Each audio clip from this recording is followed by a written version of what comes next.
Le 10 avril 1912, des foules se sont rassemblées sur la plage de Southampton pour saluer le départ de ce qui était à l'époque le plus grand et le plus prestigieux navire du monde, le RMS Titanic. Le prix du billet de salon de première classe le plus cher était de 4 350 $, soit environ 70 000 $ en valeur actuelle. Mais à peine 5 jours après son départ, le navire a été englouti par l'océan Atlantique. Alors, revenons en arrière pour voir ce qui s'est réellement passé lors de cette nuit fatidique. Le capitaine voulait établir un record de vitesse pour le voyage inaugural du navire et arriver en avance. Le navire était considéré comme insubmersible. Il a foncé à plein régime dans les eaux sombres de l'Arctique. Après avoir repéré l'iceberg, l'équipage a désespérément essayé d'éloigner le navire et d'éviter la collision. Mais le Titanic se déplaçait trop vite et l'iceberg a déchiré le côté du navire, créant une énorme ouverture dans la coque. Ce n'était pas une seule et unique brèche, car les dommages se sont produits à plusieurs endroits. Au total, les dégâts se sont étendus sur une zone de 90 mètres. Mais les concepteurs du navire s'étaient préparés à la perspective d'une collision et avaient ajouté des compartiments étanches de chaque côté du navire pour faire office de zone de protection. 4 de ces compartiments pouvaient être percés et le navire resterait tout de même à flot. Mais comme l'iceberg a déchiré le flanc du Titanic, il a fait des trous dans 6 compartiments. Les compartiments ne s'étendaient pas sur la hauteur totale de tous les ponts et n'étaient pas réellement scellés en haut. C'est pourquoi, lorsque plus de 4 d'entre eux ont été inondés, l'eau a atteint le sommet des cloisons et a rempli les compartiments restants, entraînant le naufrage du navire dans l'océan. Imagine de l'eau qui déborde d'un bac à glaçons. Mais si la collision avait été frontale, aurait-il aussi coulé ? Les navires sont conçus en tenant compte des risques de collision et la plupart des navires sont équipés de cloisons anti-collision à l'avant. En fait, c'est comme le pare-choc ou la zone de déformation de ta voiture. C'est un élément de sécurité qui peut résister à un choc direct. La proue aurait pu absorber une partie de l'impact. Et certains experts ont estimé qu'en cas de choc frontal, seuls 2 à 4 des compartiments étanches auraient été inondés. En théorie, le Titanic n'aurait donc pas coulé et aurait même pu continuer à naviguer vers sa destination finale à une vitesse beaucoup plus lente. En revanche, la force de l'impact aurait été énorme. Mais bien que les passagers auraient été blessés par le choc, ils auraient pu rester sur le navire pour attendre d'être secourus par d'autres navires plutôt que d'être forcés à plonger dans les eaux glacées de l'Atlantique. Toutefois, l'un des concepteurs du Titanic, Edward Wilding, a suggéré que la force de l'impact n'était peut-être pas si importante. Il a déclaré à la commission d'enquête britannique que beaucoup de gens ont à peine ressenti la collision, et il a estimé que le navire n'aurait pas coulé s'il avait heurté l'iceberg de plein fouet. Le navire a également été conçu avec des portes étanches contrôlées à distance entre tous les compartiments, de sorte que toute inondation aurait pu être rapidement contenue. Étant donné que le Titanic présentait 6 brèches à la suite de la collision latérale, et que celle-ci s'est produite si rapidement, la fermeture des portes n'aurait rien changé puisqu'il était pratiquement impossible de le sauver à ce stade. Le vaisseau a immédiatement commencé à s'inonder. L'eau se déversait à un rythme d'environ 7 tonnes par seconde, 15 fois plus vite qu'elle ne pouvait être pompée. Si l'on peut imaginer que le Titanic aurait survécu si le navire avait heurté l'iceberg de plein fouet, cette idée soulève aussi quelques problèmes. Tout d'abord, les parois de collision ont été conçues pour survivre à un crash avec un autre navire, pas avec un iceberg géant. Si 2 navires entraient en collision, ils absorberaient une partie de l'impact dans leur cloison, partageant ainsi l'impact et restant probablement à flot. Mais un iceberg est statique, ce qui signifie que le Titanic a dû absorber la majeure partie de l'énergie de la collision. Si le Titanic avait été frappé la tête en premier, à cause de la vitesse à laquelle il se déplaçait, l'impact aurait probablement traversé tout le corps du navire. Imagine un navire de 46 000 tonnes qui se déplace à environ 20 nœuds, 37 km/h. À un moment donné, il heurte un iceberg qui peut peser plus de 100 000 tonnes. Cette collision créerait très probablement une puissante force qui endommagerait considérablement le navire. Il est possible que les jointures se déchirent, que les escaliers s'effondrent et que les rivets éclatent dans tout le navire. Tout cela pourrait potentiellement inonder encore plus de compartiments. Cela pourrait faire couler le Titanic en quelques minutes plutôt qu'en quelques heures. Mais ce n'est que la partie visible de l'iceberg. Comme nous le savons tous, la plus grande partie est cachée sous l'eau. Donc, si le Titanic avait navigué de face, il est probable qu'il aurait d'abord heurté la partie de l'iceberg située sous l'eau, ce qui l'aurait fait dévier de sa trajectoire. Frapper un iceberg n'est pas comme frapper un mur de briques. Dans ce cas, la glace sous l'eau aurait déchiré le fond du navire et causé des dommages aux côtés. Les icebergs ne sont pas non plus des objets plats et solides. S'il s'agissait d'une simple collision, le navire aurait pu rester à flot, mais les icebergs ont des formes et des tailles très diverses, qui vont des dômes à des formes de pics. Des études ont également été menées sur l'acier utilisé pour fabriquer le Titanic. Et les tests montrent que le métal était environ 10 fois plus fragile que l'acier que nous utilisons de nos jours. Le navire a été construit avant que nous comprenions les effets des basses températures sur l'acier. Le vieil acier utilisé pour fabriquer le navire ne se pliait pas face aux températures glaciales, mais se cassait. Les morceaux récupérés des plaques de la coque du Titanic montrent que la coque s'est simplement brisée lors de l'impact. Un choc frontal provoquerait également un arrêt très violent et brutal, de sorte que même si le navire n'avait pas coulé, il aurait quand même eu des problèmes majeurs. Imagine un moment où tu freines brusquement ta voiture ou lorsqu'un bus pile alors que tu es en train de marcher dans l'allée et que tu es projeté en avant. Les passagers auraient eux aussi été projetés à travers le navire et, comme le choc a eu lieu la nuit, la plupart des gens dormaient et n'auraient pas pu se préparer correctement à un impact quelconque. Cela aurait entraîné des blessures à la plupart des personnes à bord. Les conséquences auraient été particulièrement graves pour les personnes situées à l'avant du navire, où se trouvaient les logements des pompiers, des graisseurs et des mécaniciens en congé. Mais même si les passagers et les membres de l'équipage hors service avaient été jetés hors du lit, il y aurait eu beaucoup plus de survivants que dans le scénario original. De nombreux navires ont subi des collisions frontales et sont parvenus à regagner la côte. Peu de gens savent que le Titanic avait en réalité 2 navires jumeaux. La White Star Line, la compagnie qui a construit le Titanic, a également construit des navires appelés Britannic et Olympic. Commandé par Edward J. Smith, qui allait plus tard diriger le Titanic, l'Olympic est parti pour son voyage inaugural en juin 1911. Mais, comme pour son navire jumeau, le désastre était à venir. Lors de son 5e voyage commercial, l'Olympic est entré en collision avec un navire de la Marine royale, le HMS Hawke. Alors que l'Olympic était endommagé sur le côté, le Hawke a souffert d'un impact de face et de plein fouet. La proue du Hawke a été complètement écrasée par la collision. Mais comme le navire avait des compartiments étanches, il a réussi à survivre au choc et est retourné à terre en toute sécurité pour être réparé. Une autre étude de cas est celle du SS Andrea Doria, un paquebot italien qui a fait la une des journaux en 1956. Comme le Titanic, l'Andrea Doria se dirigeait vers New York pour son 101e voyage lorsque la catastrophe a frappé. Le 25 juillet, le navire est entré en collision avec un paquebot suédois de 160 mètres, le Stockholm. Ce dernier a frappé le navire de plein fouet, mais le point d'impact de l'Andrea Doria était sur le côté. L'avant du Stockholm a été complètement défoncé, mais comme l'impact s'est produit sur sa coque, il a pu s'en sortir. L'Andrea Doria a malheureusement coulé, la collision s'étant produite sur le côté du navire. Ces cas pourraient donc suggérer que le Titanic aurait peut-être survécu s'il avait heurté l'iceberg de face.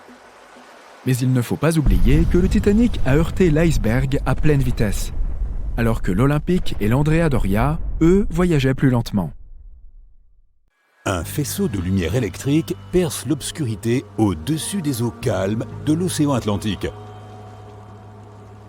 Le Titanic se ferait tranquillement un chemin à travers les vagues, ses passagers endormis, quand soudain, une forme blanche monstrueuse se détache dans le faisceau lumineux. L'iceberg fatidique est sur le point de déchirer le flanc du navire légendaire. Nous sommes le 14 avril 1912, 2 jours seulement avant que quelqu'un ne prenne la photo d'un iceberg gigantesque à la forme elliptique plutôt inhabituelle. Il se trouve que cet iceberg s'est très probablement formé à partir de neige tombée il y a plus de 100 000 ans. Les chercheurs ont eu recours à des simulations informatiques pour déterminer son origine. Ils ont entré des données de 1912 et y ont ajouté quelques informations sur les vents et les courants océaniques. Ce qu'ils en ont conclu, c'est que l'iceberg faisait probablement partie d'un petit groupe de glaciers dans le sud-ouest du Groenland. De nos jours, il est possible de calculer les itinéraires de ces icebergs pour chaque année passée. Ainsi, le tristement célèbre morceau de glace était en route du Groenland vers une région plus au sud de Cornouailles. Si le navire était passé par cette région seulement 2 jours plus tard, l'iceberg se serait évidemment éloigné du point où ils se sont croisés. Au début, le poids de l'iceberg le plus connu du monde était de 75 millions de tonnes. Avec le temps, il a commencé à fondre lentement, et quand il a coulé le Titanic, son poids n'était plus que de 1,5 million de tonnes. Au moment de la collision, il avait probablement commencé à fondre depuis des mois. Mais c'était tout de même un vrai colosse. Quand le Titanic a coulé, l'iceberg faisait 120 mètres de long, et il émergeait des eaux à plus de 30 mètres de hauteur. Certaines personnes pensent que c'est une superlune qui aurait fait couler le Titanic. Cette nuit-là, un événement lunaire rare s'est produit, qui n'était pas arrivé depuis 1400 ans. Dans des conditions normales, un tel iceberg n'aurait pas pu s'aventurer aussi loin au sud sans fondre et perdre l'essentiel de sa masse. Mais cette superlune aurait pu être à l'origine d'une marée inhabituellement haute, qui a éloigné l'iceberg du glacier bien plus vite que d'habitude. Il existe un type spécifique de bactéries qui consomment lentement les restes du Titanic. La corrosion saline, les courants océaniques, les températures glaciales et enfin ce micro-organisme mangeur de rouille pourrait à terme consommer l'épave entière. L'actrice américaine Dorothy Gibson se trouvait à bord du Titanic. Elle a survécu et lorsqu'elle est arrivée à New York, elle a presque immédiatement commencé à tourner un film intitulé « Rescapé du Titanic ». Ce film est sorti seulement 1 mois après le naufrage du paquebot et Gibson s'est astreinte à porter les mêmes chaussures et les mêmes vêtements qu'elle avait pendant la catastrophe. Le film a connu un grand succès à l'époque, mais la seule copie connue de celui-ci a fini par être détruite dans un incendie. Une nouvelle intitulée Futility a été publiée 14 ans avant le naufrage du Titanic et elle semblait avoir prédit tout l'incident. L'intrigue était centrée sur un navire fictif au nom prédestiné de Titan, qui sombrait pendant sa traversée. Le Titan avait presque la même taille que le Titanic, et tous deux coulaient en avril. Et la raison en était, pour l'un comme pour l'autre, qu'ils avaient heurté un iceberg.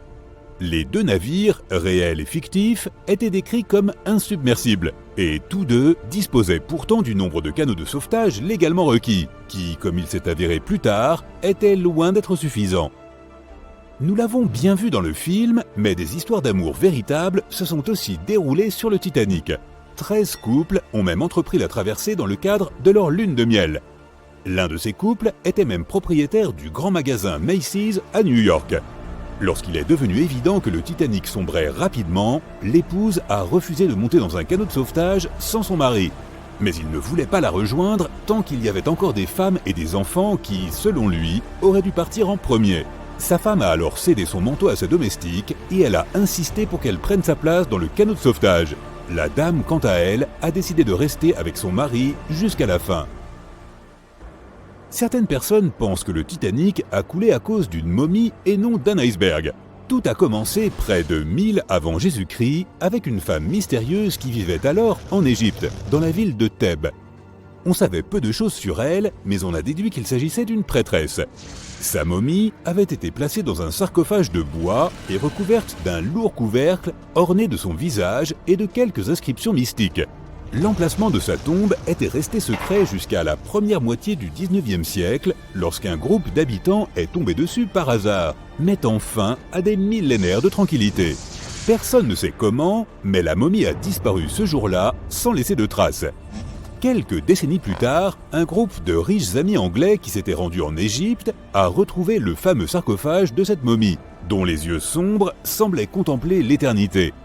Ils ont décidé de l'acheter, mais l'acheteur a disparu la nuit même avant d'avoir pu conclure l'affaire.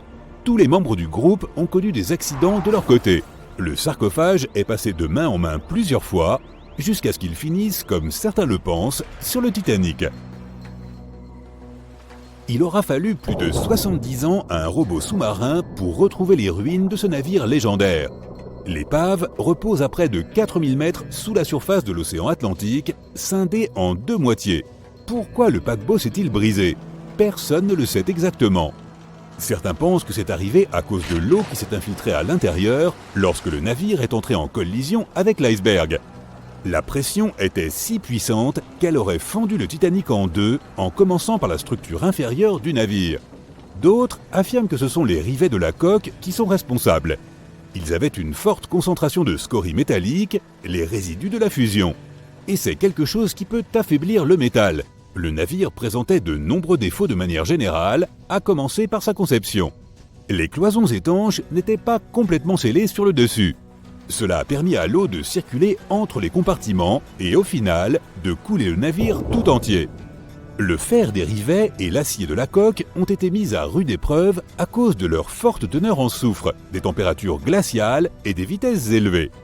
L'acier a éclaté et les rivets se sont détachés assez facilement. À cause de cela, le Titanic a coulé 24 fois plus vite qu'il ne l'aurait fait autrement. Et si le navire avait heurté l'iceberg de plein fouet au lieu de le percuter de flanc, il serait probablement resté à flot. Comment se fait-il que les membres de l'équipage n'aient pas eu de jumelles? Cela les aurait sûrement aidés à repérer l'iceberg à temps et peut-être même à éviter la catastrophe. Mais les instruments d'optique du Titanic étaient enfermés dans un compartiment de rangement. Seul un membre de l'équipage en avait la clé et il avait été transféré du navire juste avant son départ. Il a admis plus tard qu'il n'avait pas pensé à restituer cette clé. Mais même sans jumelles, le navire aurait pu avoir le temps de changer de cap et d'éviter la collision si l'équipage avait été prévenu à temps. Et c'est là le problème. Quelqu'un les avait bel et bien prévenus. Environ 1 heure avant l'incident, un navire qui était relativement proche du Titanic, le SS Californian, a envoyé un message pour les informer qu'il s'était stoppé à cause d'un champ de glace dense. Mais l'avertissement n'est jamais parvenu au capitaine du Titanic. Certains experts pensent que c'est parce que l'opérateur radio n'a tout simplement pas réalisé l'urgence. Et plus tard, le SS Californian a déclaré qu'il n'avait pas reçu d'appel à l'aide du Titanic en retour, car leurs opérateurs n'étaient pas en service. Certains estiment que l'équipage du Titanic aurait pu ne pas repérer l'iceberg à temps à cause d'une illusion d'optique. Les conditions atmosphériques de cette nuit-là auraient provoqué une super réfraction, ce qui aurait pu camoufler l'iceberg. Après tout, personne n'a réellement vu l'iceberg jusqu'à ce qu'il soit trop près du navire pour pouvoir en éviter la collision. Il ne s'est même pas écoulé 1 minute entière entre le moment où ils ont aperçu l'iceberg et le crash en lui-même. 37 secondes pour être précis. Et il aura fallu 2 heures et 40 minutes au Titanic pour disparaître sous l'océan. Ils étaient en route pour le Nouveau Monde quand une collision avec un iceberg a anéanti tous leurs rêves et leurs espoirs. Ce fut la panique, il y eut des larmes et des adieux déchirants, comme ceux de Jack et Rose. Mais est-ce vrai? Voyons si tu connais la véritable histoire du Titanic. L'histoire d'amour de Jack Dawson et Rose DeWitt Bukater est inspirée de faits réels. Qu'en dis-tu? Est-ce un mythe ou une réalité?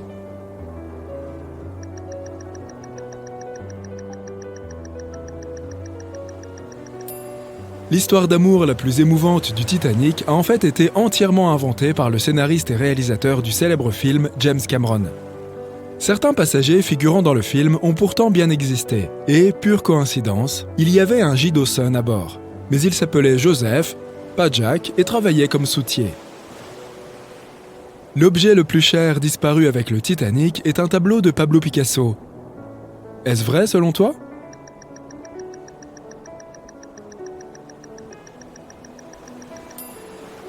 C'est un mythe, une fois encore, inventé par le scénariste du film. L'objet le plus précieux ayant coulé avec le Titanic est probablement un tableau de Mary-Joseph Blondel réalisé en 1814. Parmi les autres objets de valeur figurait un violon appartenant à Wallace Hartley, le musicien qui insista pour jouer jusqu'au tout dernier moment. Il y avait aussi une Renault type CB coupé de ville de 1912 qui coûterait aujourd'hui des millions de dollars. Un manuscrit de Joseph Conrad, des premières éditions de livres de Francis Bacon, 5 grands pianos Steinway et, bien sûr, des assiettes et des tasses en porcelaine fine et les bijoux des passagers de première classe. Le Titanic était le plus grand et le plus luxueux paquebot de son époque. Est-ce que c'est vrai selon toi?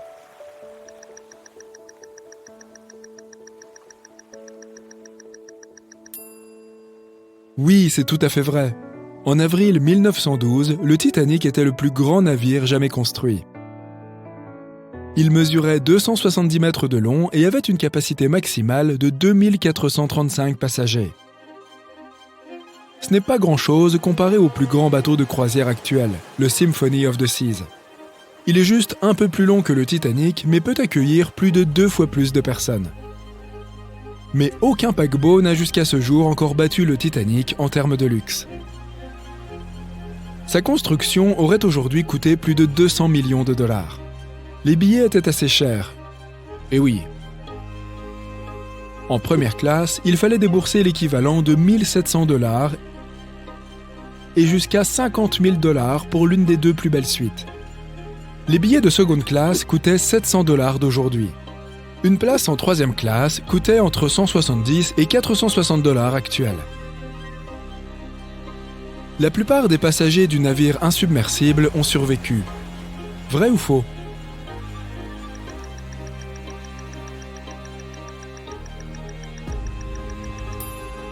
Malheureusement, c'est faux. Seuls 37% des passagers ont survécu à la terrible collision. Environ 61% des passagers de première classe, 42% des passagers de seconde classe et 24% des passagers de troisième classe s'en sont sortis vivants. Le Titanic traversait le triangle des Bermudes au moment où les choses ont mal tourné. Et c'est probablement pour cela qu'il a coulé. Qu'en dis-tu? Mythe ou réalité?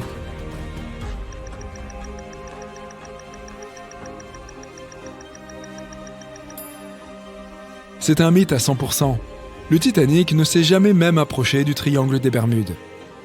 Le paquebot a coulé à environ 645 km au sud de Terre-Neuve, ce qui est très très loin au nord des Bermudes, la zone tristement célèbre où des navires et des avions disparaissent sans laisser de traces. La Lune est peut-être responsable du naufrage du Titanic. Vrai ou faux?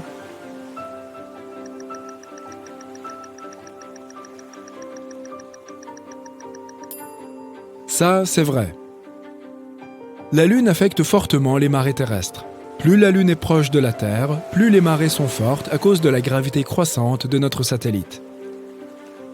En 1912, la Lune était si proche qu'elle a provoqué la rupture de plusieurs glaciers au Groenland. Les énormes morceaux de glace détachés des glaciers ont commencé à dériver vers le sud. La superlune est apparue juste 6 minutes après une grande marée. L'alignement de la Lune, du Soleil et de la Terre fait que leur gravité combinée atteint alors son maximum, et ce, 2 fois par mois. La veille, notre planète s'était rapprochée au plus près du Soleil, rendant la gravité encore plus forte. C'est cette combinaison d'événements qui a entraîné l'une des marées les plus puissantes de l'histoire.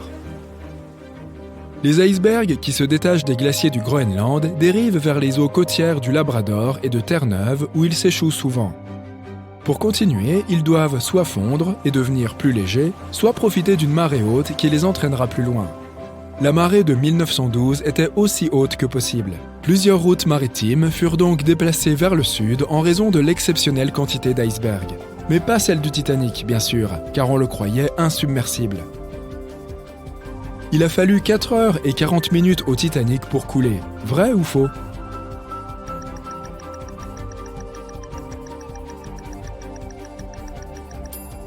C'est faux. Si tu t'y connais en la matière, tu sais certainement qu'il a en réalité fallu 2 heures et 40 minutes. C'est plutôt lent étant donné les dégâts causés par l'iceberg. C'est sa construction moderne qui l'a empêché de couler rapidement. Il y avait 16 compartiments étanches dans la partie inférieure du navire. Il devait le protéger en cas de voie d'eau. Lorsque l'iceberg s'est écrasé sur la coque, il a brisé 6 des compartiments. Le Titanic aurait pu continuer à flotter si seulement 4 d'entre eux avaient été endommagés. L'eau a rempli les 6 premiers compartiments en 1 heure. Cela a entraîné une légère inclinaison du navire sur le côté droit. Une fois ces compartiments remplis, l'eau a commencé à se déverser dans le 7e. Et à partir de ce moment, le naufrage a commencé à accélérer. La proue du navire s'est enfoncée dans l'eau et la poupe s'est soulevée. Les fusées de détresse ont joué un rôle important dans la tragédie du Titanic. Vrai ou faux? Qu'en penses-tu?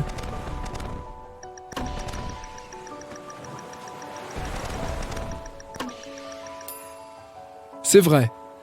Lorsqu'un navire coule, les membres de l'équipage doivent envoyer des fusées de détresse rouges. Cela indique à tous les navires à proximité qu'un bateau est en danger.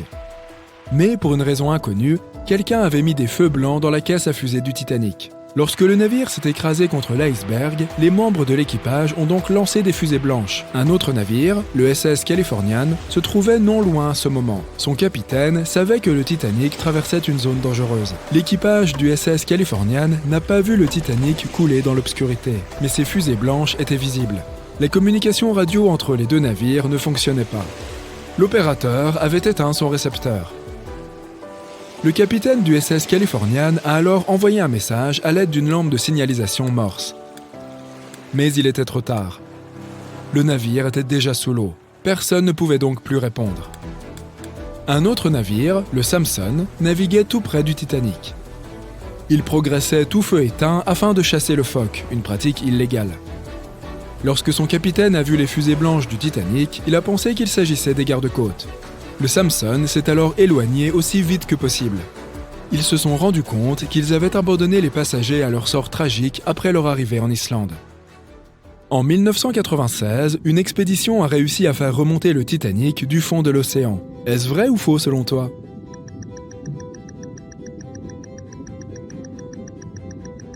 Si tu dis faux, tu as raison. Différentes idées ont été proposées sur la façon de remonter le Titanic. Utiliser de l'air comprimé, une cage de mailles, le recouvrir d'azote liquide ou encore se servir d'aimants très puissants. La seule véritable tentative a eu lieu en 1996 et elle a échoué de façon spectaculaire. L'objectif était de soulever une partie de sa coque qui pesait environ 21 tonnes. Ce morceau aurait été le plus grand à revoir la lumière du jour, si l'opération avait réussi bien entendu. 4 grandes bouées remplies de diesel ont été descendues au fond de l'océan et attachées à la coque. Puis les bouées ont commencé à soulever un morceau de plaque. Elle n'était plus qu'à 60 mètres de la surface lorsque le temps s'est soudain dégradé. Les membres de l'expédition ont alors décidé de tirer la plaque vers des eaux plus calmes à environ 130 km de là. Mais bien avant qu'ils atteignent cette destination, la plaque s'est brisée en deux et une partie est redescendue au fond de la mer. 2 des bouées semblent s'être détachées et la coque a coulé. Le Titanic tomberait très probablement en poussière si l'on essayait à nouveau de le faire remonter. Alors, combien de bonnes réponses as-tu obtenues ?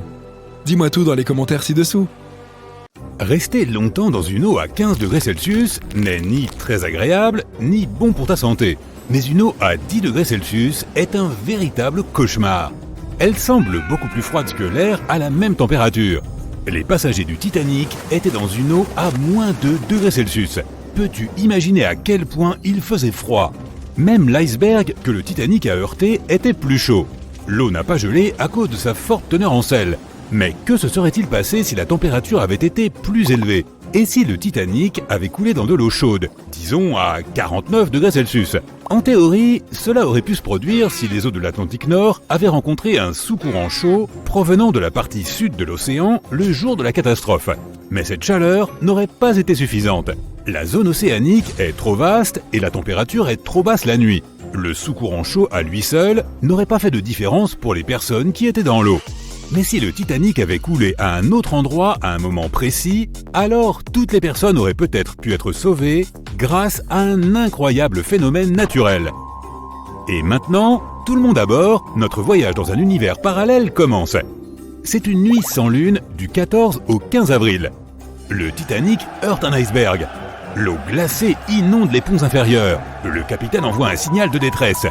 Le navire le plus proche, le Carpathia, se trouve à 93 km du Titanic en train de couler. À vitesse maximale, le Carpathia y arrivera en 4 heures. C'est assez long, même dans des eaux tropicales chaudes, puisque ton corps perd de toute façon de la chaleur. Le Titanic commence à couler. L'équipage descend les canaux de sauvetage. Certains des passagers sautent par-dessus bord. Le bateau est en train de sombrer. Il n'y a plus de canaux, alors tu sautes avec les autres passagers. Tu as l'impression d'avoir pénétré dans un énorme iceberg. L'eau est si froide qu'il est difficile pour toi de bouger. Tu ne peux même pas crier, car il n'y a pas d'air dans tes poumons. Mais à ce moment-là, tu sens une chaleur agréable qui vient des profondeurs. La chaleur monte au-dessus de tes genoux et de ta taille, puis atteint ton cou. Enfin, tu reprends le contrôle de tes muscles et tu peux respirer profondément. Tu remarques que tous les autres passagers ressentent la même chaleur. L'eau se réchauffe. Cela te rend heureux. Mais en un instant, l'horreur remplace le plaisir. L'océan commence à écumer. Et pas à cause de la température élevée, mais parce que quelque chose monte du fond de l'océan. Tu entends un son lourd et grave venant des profondeurs. Ce n'est pas le Titanic qui coule, mais quelque chose de plus grand. Tu peux voir un énorme iceberg à proximité. Il est en train de fondre et un énorme morceau s'en détache. 1 million de bulles apparaissent à la surface. Puis, tu sens quelque chose te frapper à la jambe. Des milliers de roches étrangement légères surgissent d'en dessous. Il y a aussi des plaques massives parmi elles. Les gens les utilisent comme des radeaux de sauvetage. Tu grimpes sur l'un de ces rochers et regardes le paquebot. Il ne coule plus puisque toute l'eau bouillonne et le pousse maintenant vers le haut. Tu saisis l'une des pierres et tu comprends tout. C'est de la pierre ponce. Un volcan sous-marin s'est réveillé juste sous le navire. Des milliers de tonnes de roches volcaniques flottent à la surface.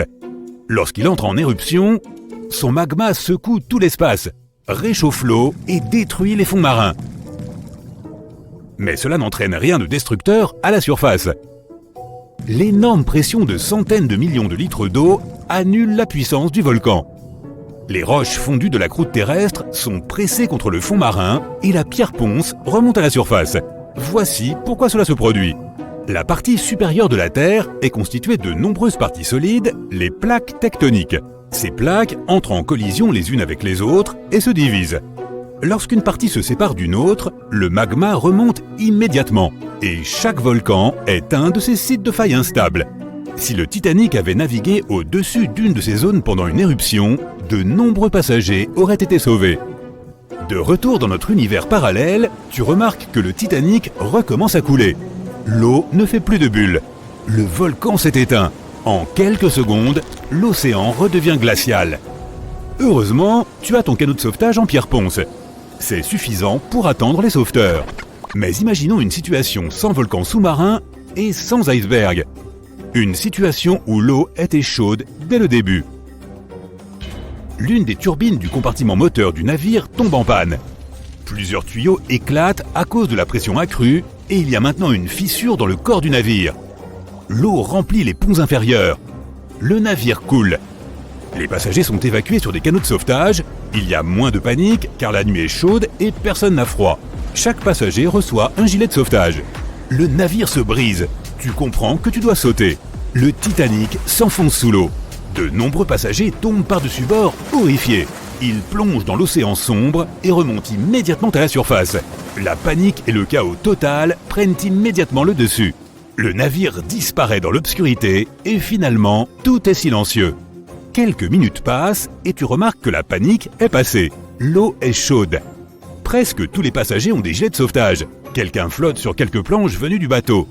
Après quelques heures, l'eau ne semble plus aussi confortable. L'océan absorbe la chaleur de ton corps. Pour se réchauffer, les passagers nagent plus près les uns des autres en formant un cercle serré. Il est maintenant tout à fait possible d'attendre 2 heures de plus que les sauveteurs arrivent. Les personnes sur les canots de sauvetage s'approchent et prennent à bord ceux qui ont froid. Les passagers se relaient. 20 minutes dans l'eau, puis 20 minutes dans un canot. Il est essentiel de ne pas enlever tes vêtements. Même une tenue mouillée aide à garder ton corps au chaud plus longtemps. Et quand il semble que tout le monde est sauvé, quelqu'un crie. Une fille dans un canot a l'air effrayée. Elle tremble de peur et pointe son doigt vers l'eau noire. Les passagers essaient de voir ce qu'il y a et remarquent un aileron triangulaire. 1, 2, 3, il y en a tellement! Le bruit du bateau qui coule a attiré un banc de requins. Et maintenant, ils tournent autour des survivants dans l'espoir d'assouvir leur faim. Ils nagent lentement. On dirait qu'ils ne vont pas attaquer. Mais tu dois garder les yeux ouverts car ces poissons font partie des requins les plus agressifs et les plus dangereux du monde. Ce sont des requins bulldogs. Ils peuvent être agiles, rapides et imprévisibles. Ils ne nagent pas dans les eaux froides de l'Atlantique, mais l'eau de cet univers parallèle est parfaite pour eux. Les requins sont forts et robustes. Ils créent l'illusion de la lenteur pour tromper leur proie. On les appelle requins bulldog à cause de leur museau court et émoussé comme celui d'un de ces chiens. Et ils aiment frapper leurs cibles ou d'autres requins avec leur front. Plusieurs d'entre eux éperonnent les canots. Quelqu'un tombe à l'eau. Heureusement, d'autres l'aident à remonter à bord. Les requins ne vont pas battre en retraite. Le chaos et la panique reprennent. Les gens crient et éclaboussent l'eau avec des pagaies pour faire fuir les poissons. Mais cela ne sert à rien. L'un des requins ouvre sa gueule bardée de dents et s'accroche à un canot. À ce moment-là, tu remarques d'autres ailerons à proximité. Un groupe de grands requins blancs arrive à la fête. Ils font partie des animaux les plus dangereux de la planète. Ils sont grands, rapides et forts, et leurs 300 dents triangulaires alignées sur plusieurs rangées sont tranchantes comme des lames de rasoir. Les grands blancs nagent autour des canots et font fuir les requins bulldogs. Tu tombes d'un canot et tu vois un grand aileron s'approcher de toi. La peur réveille l'instinct de survie qui sommeille en toi. Tu fais de ton mieux pour nager le plus loin possible du requin. Bien sûr, c'est inutile, car le requin est beaucoup plus rapide et t'attrapera certainement. Tu sens ton pied toucher le nez du requin. L'autre pied entre dans sa gueule. Tu hurles d'horreur. Après une seconde, le requin te laisse partir. Les grands requins blancs attaquent rarement les gens. S'ils te mordent, c'est juste pour te goûter. Après tout, la proie favorite du requin est le phoque. Il se désintéresse simplement de toi s'il se rend compte que tu n'es pas un phoque. Mais si le requin est affamé, le type de proie que tu es n'a aucune importance pour lui. Heureusement pour toi, celui-ci ne l'est pas. Les survivants dans les canots n'ont presque rien à craindre non plus. Les grands requins blancs ne les attaquent pas. Ils peuvent pousser légèrement les canots, mais seulement pour les tester. Le grand requin blanc s'éloigne de toi à la nage. Mais un requin bulldog réapparaît, et on dirait que lui a faim. Il nage vers toi, ouvre sa gueule et... Une forte corne de navire retentit. C'est le RMS Carpathia qui est arrivé à la rescousse. Tous les requins battent en retraite, effrayés. Tous les passagers sont sauvés. Au fait, de retour dans notre réalité, un autre navire qui se trouvait à proximité aurait pu sauver les passagers bien plus tôt. Mais ça, c'est une autre histoire. Personne n'aurait jamais pu imaginer que l'insubmersible Titanic entrerait en collision avec un iceberg.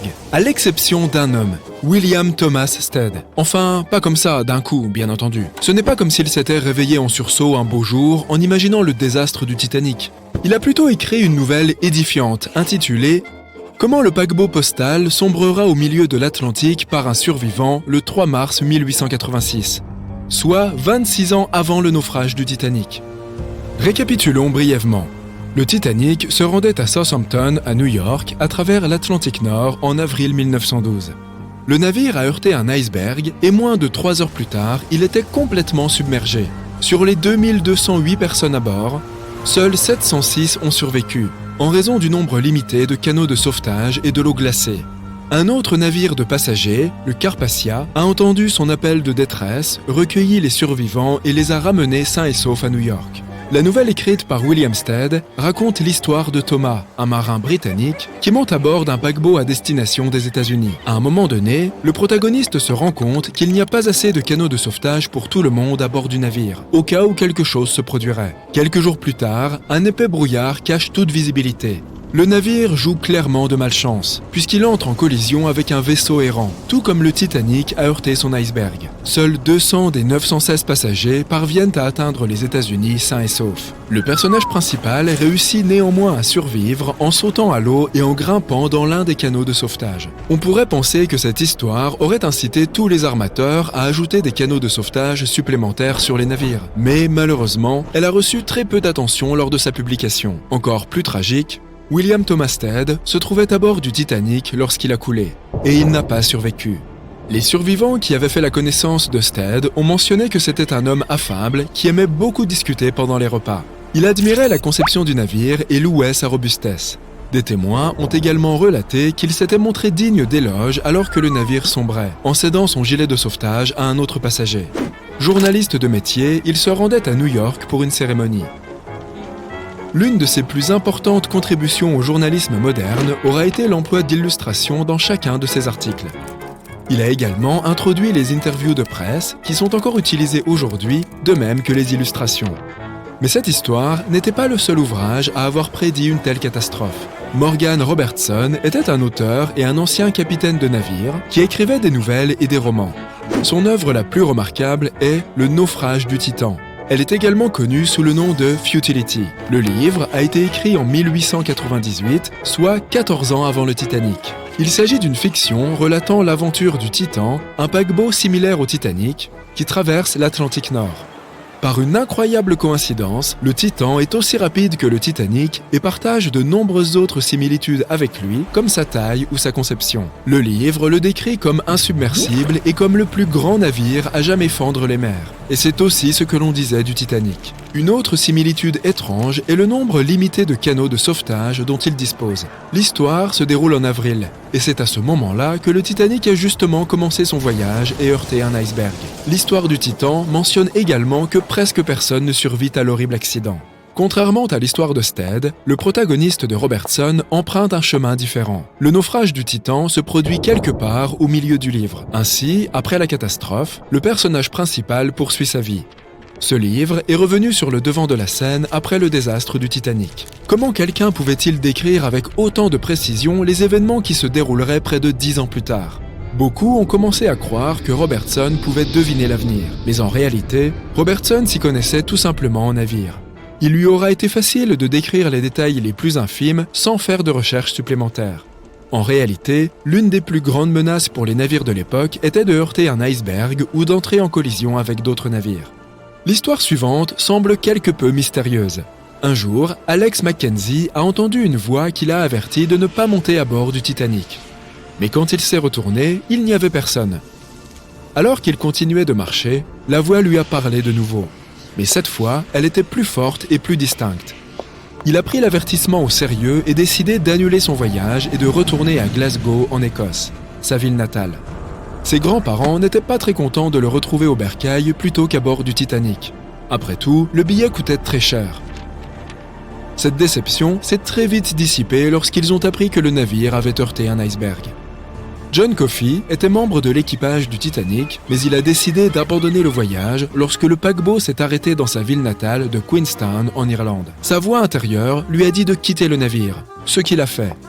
Il n'avait que 23 ans à l'époque. Et pour quelqu'un de son âge, ça aurait pu être un coup de pouce majeur à sa carrière et une occasion de s'épanouir. Toutefois, cette horrible tragédie n'a pas empêché notre homme de signer à bord du RMS Mauritania, quelques mois seulement après le naufrage du Titanic.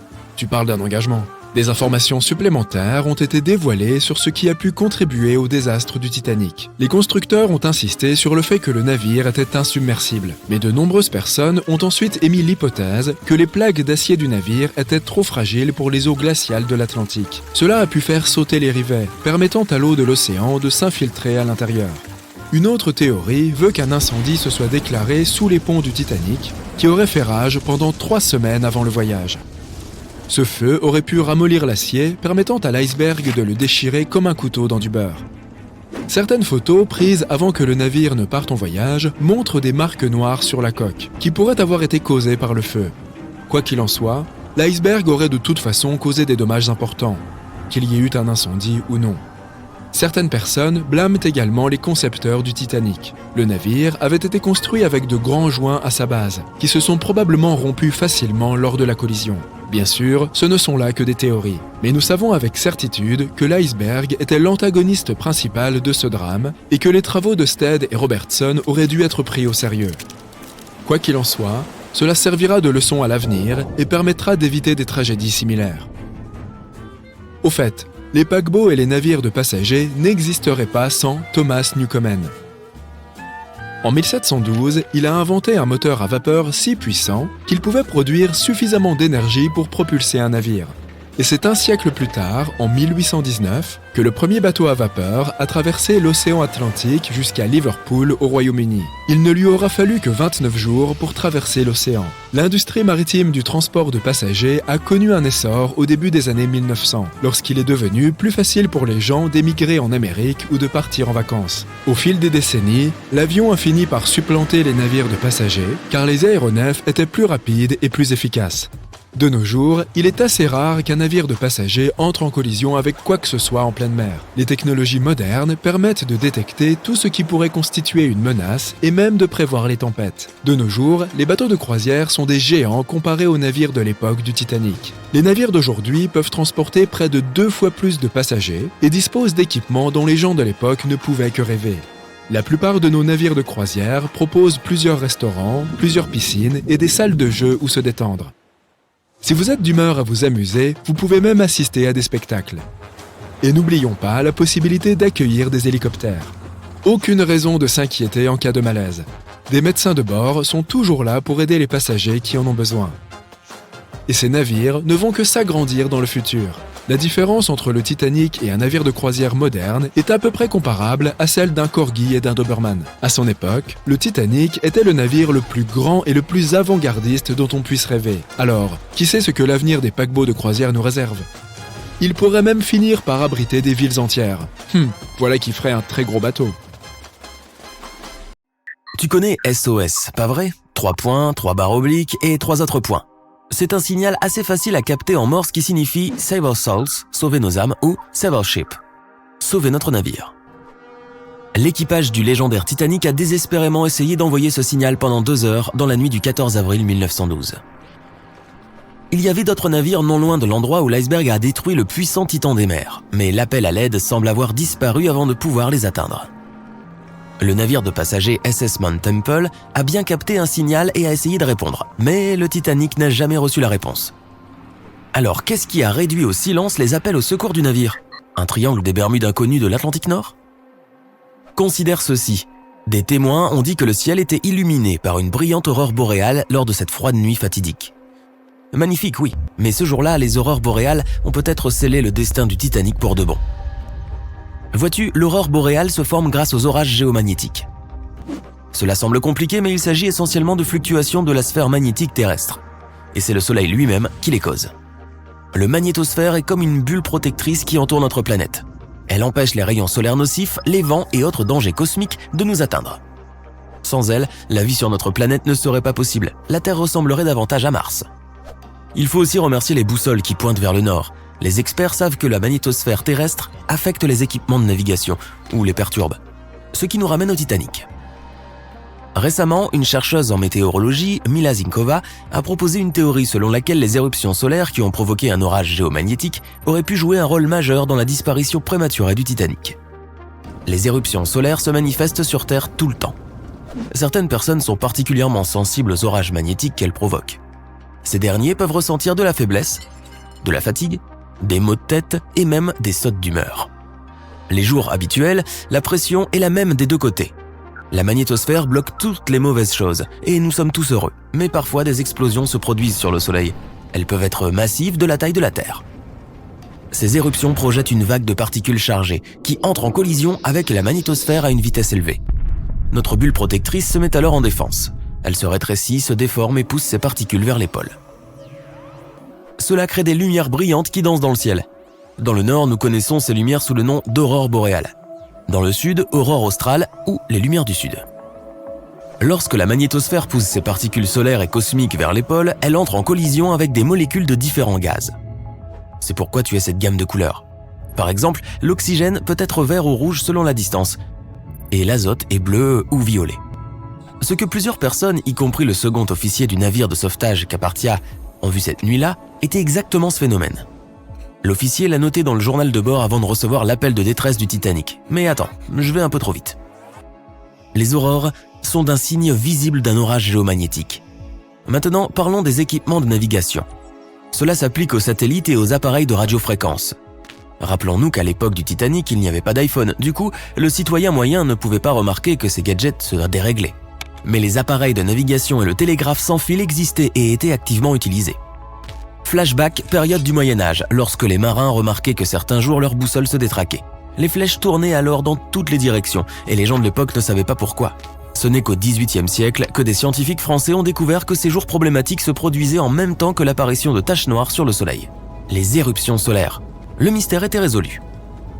Mais le Titanic disposait de l'équipement radio le plus avancé et le plus réputé de l'époque. Ils l'ont testé minutieusement pour s'assurer qu'il fonctionnait sur des distances allant jusqu'à 3200 km. Le Titanic a réussi tous les tests. Le 10 avril 1912, l'énorme paquebot a quitté Southampton et s'est mis en route pour New York. Dès le lendemain, l'équipage a commencé à recevoir les premiers rapports sur les icebergs et les champs de glace à la dérive. Ils ont mis des points sur la carte pour marquer les coordonnées et ont poussé un soupir de soulagement. Tous les points problématiques se trouvaient au nord de l'itinéraire prévu pour le Titanic, mais au bout de quelques jours, les avertissements ont commencé à se déplacer de plus en plus vers le sud, s'approchant dangereusement du majestueux navire. Le 14 avril 1912, le capitaine Edward Smith a décidé de changer de cap vers le sud dans l'espoir de contourner la glace. cela s'est avéré être une énorme erreur, pénétrant directement dans l'orage magnétique. Si les équipements de navigation étaient déréglés, ne serait-ce que par une petite erreur d'un demi-degré, le capitaine pouvait se tromper en amenant le navire droit vers un amas d'iceberg. Pire encore, les opérateurs radio ont ignoré les avertissements provenant des autres navires. Cela ou alors ils ont simplement oublié de les transmettre au capitaine. En tant que contractants, embauchés par la compagnie de radio, ils étaient plus intéressés par la transmission de télégrammes payés par les passagers du luxueux paquebot. L'émetteur radio est resté hors service ce soir-là, probablement à cause de tout ce petit trafic privé. Quand il a finalement été réactivé, l'opérateur Jack Phillips a reçu un autre message du SS Californian à 22h30. Leur opérateur tentait d'avertir Phillips des coordonnées des icebergs à la dérive. Mais il n'aura pas prêté attention, il était nerveux et pressé. L'orage magnétique était-il responsable de ses nerfs fragiles et de sa mauvaise humeur ? Nous ne pouvons que le spéculer. Mais comme tu le sais, certaines personnes sont plus sensibles à ce genre de choses. Le temps était clément, l'océan était calme, l'eau était parfaitement lisse. Malgré tous les avertissements, le navire a continué à naviguer à une vitesse maximale de plus de 40 km/h. Une heure plus tard, le Titanic est entré en collision avec le tristement célèbre iceberg. Le 15 avril, à minuit 14, au beau milieu de la nuit, les opérateurs du Titanic ont commencé à transmettre les premiers signaux d'urgence. Le SS Californian naviguait à seulement 32 km du Titanic. Il aurait pu facilement venir à son secours. Mais 10 minutes avant la catastrophe, l'opérateur radio du Californian était parti se coucher. Il était le seul sur le navire à comprendre le code Morse. Selon cette nouvelle théorie, les anomalies magnétiques ont peut-être bloqué les messages du Titanic vers d'autres navires. Par exemple, le navire à vapeur SS La Provence n'a reçu aucun signal du navire en perdition. Pourtant, il recevait toujours des transmissions d'un autre géant, l'Olympique, qui se trouvait à 800 km du Titanic. Cette nuit-là, les signaux étaient étranges. Ils se sont simplement perdus quelque part dans l'espace, ou ils étaient comme une énigme complexe, impossible à résoudre. Le SS Mount Temple a bien reçu un message et s'est précipité au secours du Titanic. Mais le destin a voulu que le bateau de sauvetage soit bloqué dans la glace. Il est arrivé aux dernières coordonnées connues du Titanic, mais le luxueux paquebot n'était pas visible. Les coordonnées étaient-elles correctes ? Le bateau à vapeur Carpathia se trouvait à environ 100 km de là. À 12h30, leur opérateur radio a dit à l'équipage du Titanic qu'il se précipitait pour l'aider. Le Carpathia, le navire célèbre pour être venu à son secours, naviguait à toute vitesse. Mais voici le plus étrange, au début ils se sont trompés d'endroit. L'orage magnétique aurait pu perturber l'équipement. La bonne nouvelle, c'est que le bateau a fini par atteindre le bon endroit quand ils ont vu les canots de sauvetage remplis de passagers. Il est intéressant de noter qu'une fois de retour au port, aucun problème n'a été détecté avec l'équipement du Carpathia. La panne s'est produite juste autour du site de l'épave. L'enquête qui a suivi a accusé des radioamateurs d'avoir bloqué les signaux. Aujourd'hui, nous avons peut-être bien une autre piste. Zinkova explique qu'à l'époque, il ne savait pas exactement comment et dans quelle mesure le Soleil influençait la Terre. Personne n'aurait pu deviner que le Soleil pouvait altérer l'équipement de navigation de ces énormes vaisseaux, surtout celui qui possédait alors le nec plus ultra de son époque. Il existe une autre théorie selon laquelle la Lune aurait pu jouer un rôle. Certains chercheurs affirment qu'en janvier 1912, notre satellite naturel était plus proche de la Terre que la normale. Il a provoqué de très fortes marées et fait monter le niveau de la mer. Chaque année, des icebergs se détachent du Groenland et s'arrêtent autour de Terre-Neuve. Mais pas cette année-là. L'augmentation du débit d'eau les a poussés plus loin pendant 3 mois. Et en avril, ils se sont retrouvés en plein sur le trajet des navires transatlantiques. Malheureusement, c'était un ensemble de circonstances désastreuses pour le Titanic. 14 avril 1912. La nuit noire est remplie des sons affreux d'un vaisseau métallique géant se brisant en deux. Le plus grand navire de l'époque est entré en collision avec un iceberg qui se trouvait sur son chemin, le Titanic. L'une des plus grandes tragédies du XXe siècle dont les gens parlent encore. Le côté tribord du navire géant a frôlé l'iceberg. Il était 23h40 quand les choses ont commencé à mal tourner. Cet iceberg a causé suffisamment de dégâts pour qu'au moins 5 compartiments étanches de la coque commencent à se remplir d'eau. L'équipage a immédiatement lancé une brève enquête pour voir s'il pouvait faire quelque chose et réparer les dégâts. Il n'avait personne sur qui compter. Seul, dans l'obscurité de la nuit froide, loin de toute terre, au beau milieu de l'océan Atlantique Nord, à environ 600 km au sud de Terre-Neuve. Ils avaient besoin de temps pour trouver comment mettre les passagers en sécurité. Et du temps, ils en avaient, mais pas assez. Si tu as regardé le film, tu sais que le navire n'a pas coulé immédiatement après que la rencontre avec l'iceberg se soit produite. Tout le processus a duré 2h40.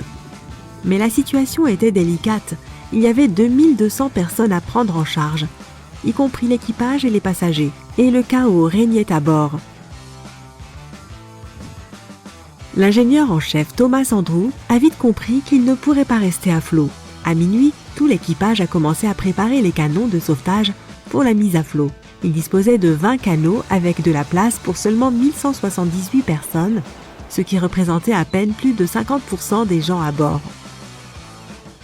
L'ordre était de mettre les femmes et les enfants en sécurité les premiers. Les membres d'équipage étaient là pour ramer et guider les canots. Au cours des 2 heures suivantes, les choses ont commencé à s'intensifier progressivement. Les membres d'équipage avaient pour mission de réveiller les passagers et de les avertir que quelque chose de grave était en train de se produire. Ils voulaient les placer dans une flotte de canots de sauvetage le plus vite possible. À minuit 15, des membres de l'équipage ont envoyé un signal de détresse. Un navire à vapeur appelé le Frankfurt s'est trouvé parmi les premiers à recevoir ce message et à y répondre, mais il se trouvait à environ 274 km. D'autres navires ont également reçu le message et proposé leur aide, mais malheureusement, ils étaient trop loin. À minuit 20, le paquebot Caparcia de la compagnie Cunard a reçu un signal de détresse du Titanic et a immédiatement changé de cap.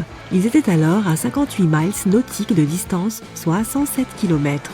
Et il leur faudrait plus de 3 heures pour arriver. 20 minutes plus tard, l'équipage descendait le premier canot de sauvetage. Il ne transportait que 27 passagers, alors qu'il y avait de la place pour 65. Beaucoup des canots de sauvetage qui ont été lancés les premiers étaient remplis bien en dessous de leur capacité. Les membres de l'équipage étaient inquiets que les grues ne puissent pas supporter le poids d'un canot de sauvetage entièrement chargé. Et puis, au début, de nombreux passagers avaient tout simplement trop peur de quitter le navire. Ils pensaient encore que le Titanic était insubmersible et ne pouvaient pas imaginer le scénario qui allait se produire 1 à 2 heures plus tard. L'équipage a tiré la première des 8 fusées de détresse, sans succès. Personne n'était assez proche pour les aider. À 1h20, ils avaient fait descendre 10 canots de sauvetage. Le 8e ne contenait que 28 personnes. L'un des passagers du 10e était la petite Milvina Dean. Âgée de 9 semaines, elle deviendrait plus tard la dernière des survivantes, ayant vécu jusqu'en 2009 et atteint l'âge canonique de 97 ans. 2 heures du matin déjà, 3 canots pliables étaient les dernières embarcations de sauvetage restantes. La proue du navire s'était enfoncée très bas et avait basculé loin sous la surface. Les gens qui ne se trouvaient pas loin pouvaient à présent clairement voir les hélices de la poupe au-dessus de l'eau. Les membres de l'équipage étaient en train de descendre le canot de sauvetage pliable D depuis les quartiers des officiers, avec plus de 20 passagers à l'intérieur. Alors que la proue du navire s'enfonçait, l'eau emportait le canot A loin du pont.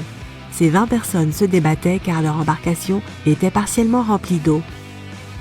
Pendant que les membres de l'équipage essayaient de libérer le canot pliable B, celui-ci est tombé. Avant qu'il ne le redresse, l'eau l'a emporté loin du navire. 30 passagers ont tout de même réussi à se mettre en sécurité sur le canot de sauvetage renversé. À 2h17, le radiotélégraphiste du navire a décidé de transmettre un dernier appel de détresse. 1 minute plus tard, la lumière du navire s'est finalement éteinte. Le Titanic et tous ceux qui restaient à bord ont plongé dans l'obscurité. La proue continuait de s'enfoncer et la poupe s'élevait plus haut au-dessus de la surface, ce qui exerçait une grande pression sur la partie centrale du navire. Des sons horribles emplissaient la nuit.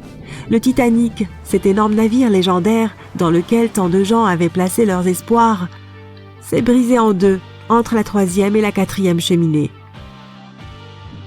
Selon les rapports, il a fallu environ 6 minutes à la section avant pour atteindre le fond de l'océan. La poupe est retombée sur l'eau avant de s'élever à nouveau en position verticale. Elle est restée dans cette position jusqu'à ce qu'elle disparaisse finalement dans l'océan. À 2h20, la poupe avait apparemment conservé de l'air à l'intérieur et la pression de l'eau l'a écrasée pendant qu'elle descendait. La poupe a atterri à environ 600 mètres de la proue. Les gens considéraient le Titanic comme le paquebot le plus rapide du monde. Ils pensaient qu'il était insubmersible, car 4 de ses compartiments pouvaient être inondés et cela ne causerait toujours pas une perte critique de flottabilité. Mais sa vie aura été problématique dès le début. Alors que le navire quittait le port, il a frôlé de quelques encablures le paquebot New York. Il a réussi à passer sans encombre, ce qui a été un énorme soulagement pour tous les passagers inquiets massés sur les ponts du navire. Le Titanic a appareillé le 10 avril. Son premier voyage consistait à traverser la route très compétitive de l'Atlantique. Le jour du lancement, le Titanic est devenu le plus grand objet mobile de l'histoire de l'humanité. 269 mètres de long, 28 mètres de large. Pas si grand si tu le compares au navire d'aujourd'hui.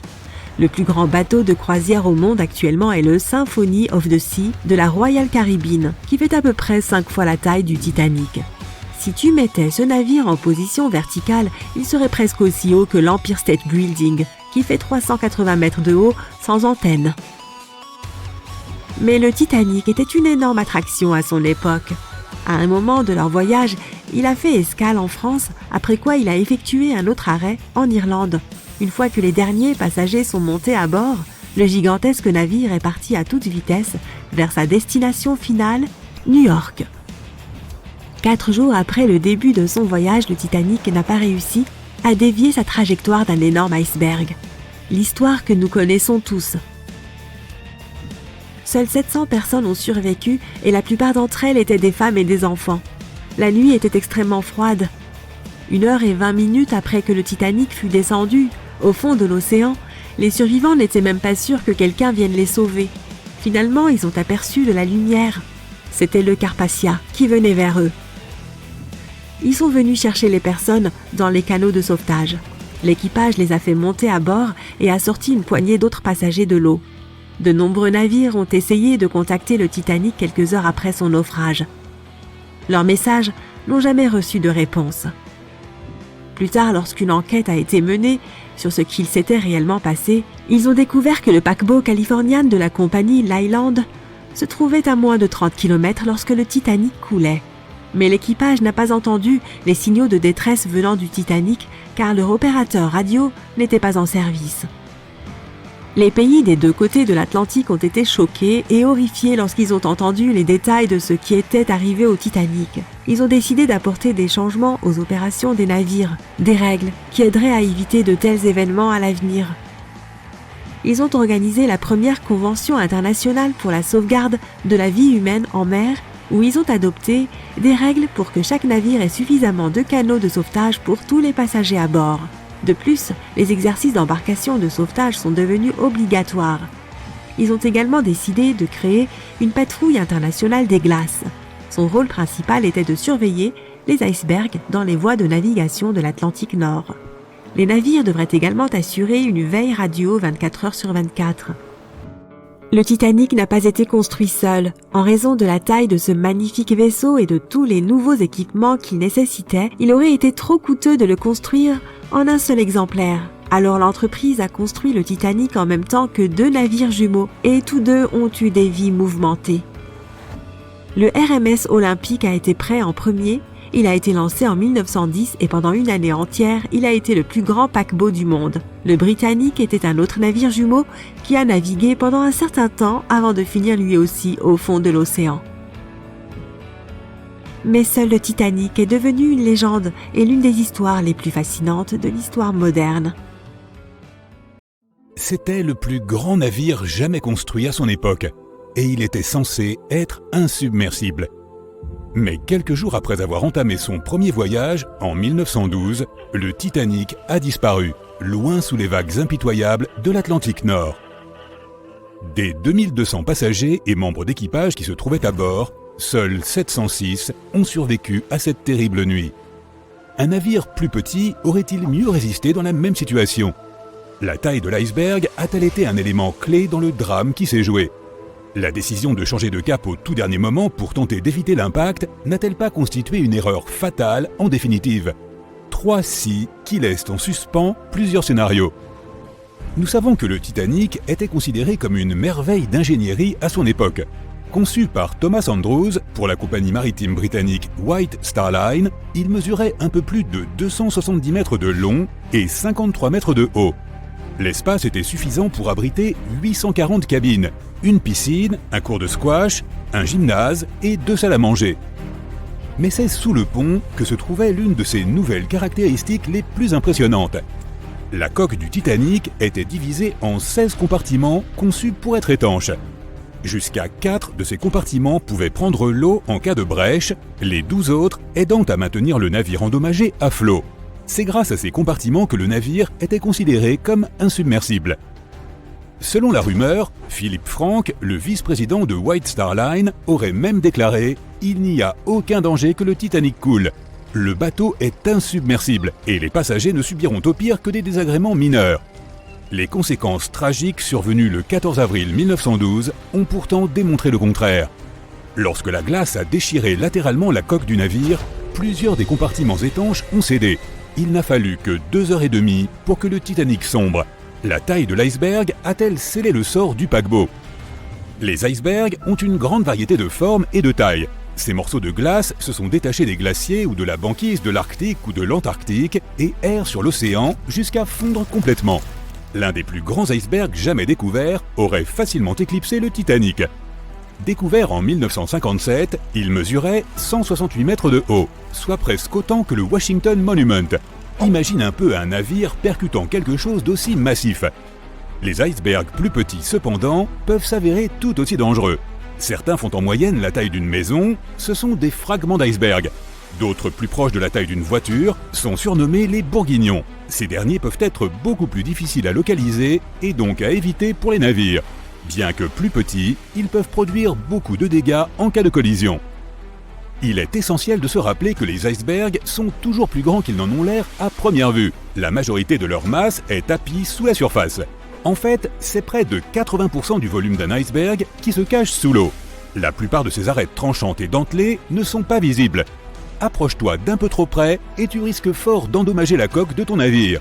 Comme l'équipage du Titanic n'avait aucune idée de ce qui les attendait, un iceberg même plus petit et abordé selon le même angle aurait pu suffire à faire sombrer ce puissant navire. A l'inverse, s'il avait été plus grand, on l'aurait peut-être repéré suffisamment tôt pour effectuer les manœuvres nécessaires dans les temps et ainsi éviter l'impact. Mais manquer cet iceberg en particulier n'aurait toutefois pas garanti la sécurité du Titanic. Il naviguait dans une partie particulièrement dangereuse de l'Atlantique, appelée Allée des icebergs. Elle est située à 400 km à l'est et au sud-est de Terre-Neuve, au Canada. Un iceberg peut en cacher un autre, puis un autre, et ainsi de suite. L'équipage à bord aurait dû rester très attentif pour éviter d'autres collisions potentielles. Une embarcation plus petite pouvait être mieux adaptée à de telles conditions de navigation.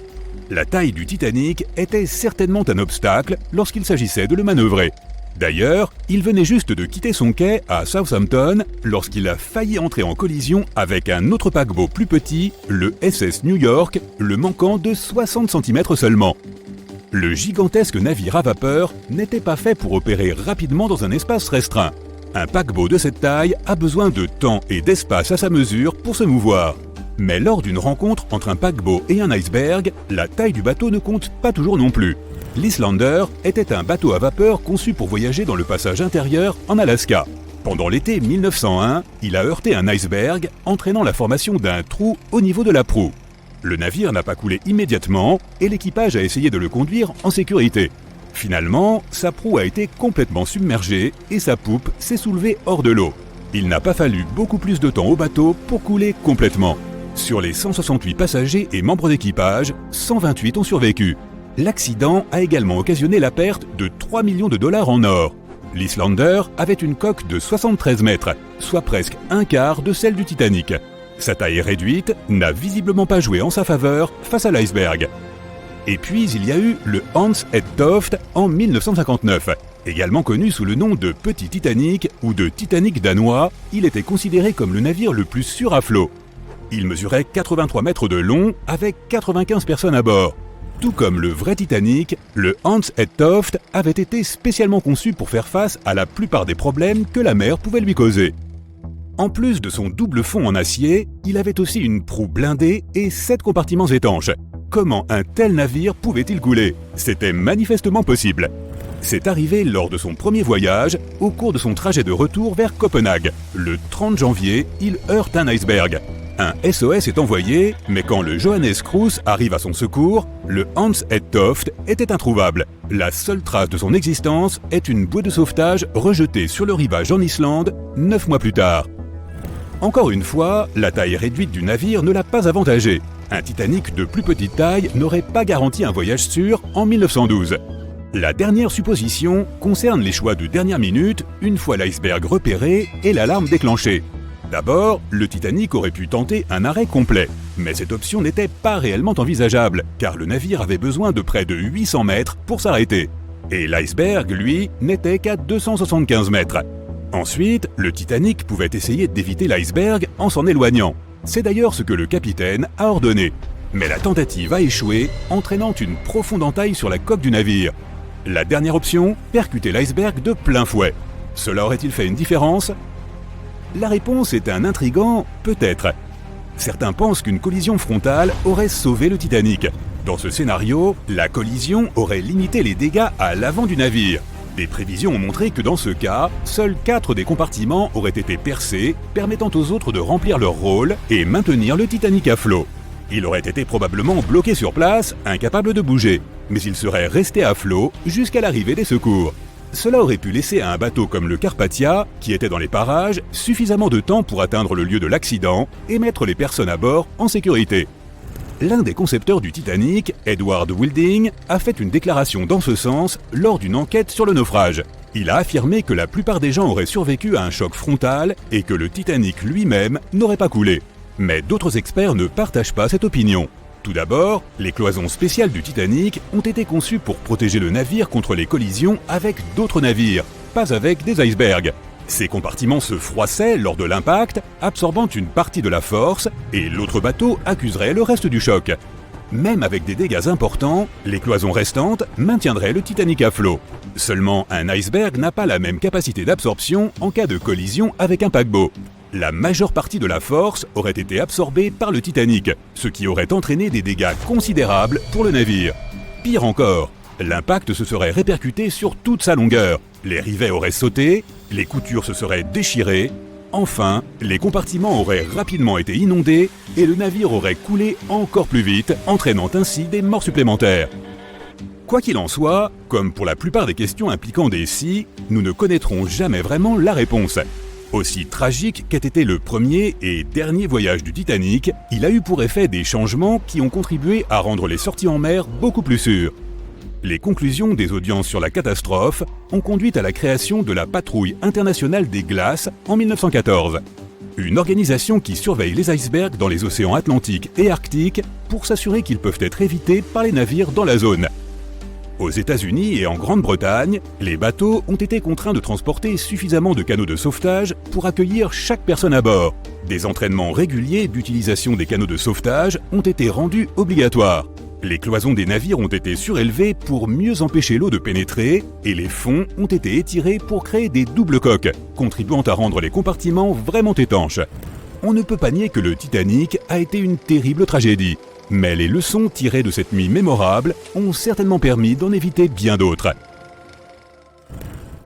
Avril 1912 a été marqué par l'une des plus terribles tragédies de l'histoire du monde. Un paquebot de légende conçu pour être insubmersible à la pointe de l'ingénierie de son temps, l'énorme Titanic a coulé. Par cette nuit sombre et sans lune, le navire a manqué plusieurs occasions de pouvoir sauver ses passagers. Un autre bateau qui naviguait à quelques kilomètres de là aurait pu lui porter secours. Ce qui n'a pas été le cas. Il ne s'agit pourtant pas d'un navire fantôme, pas plus qu'une légende ou une simple théorie. C'est une réalité documentée, mentionnée dans les archives et dans les déclarations de témoins qui la confirment. Alors pourquoi n'est-il pas venu en aide aux géants en détresse? Découvrons ce qui s'est passé cette nuit-là en examinant ces événements de 3 points de vue différents. Commençons par celui du principal intéressé, le Titanic. 23h30. La lune est voilée de nuages noirs. La visibilité est mauvaise.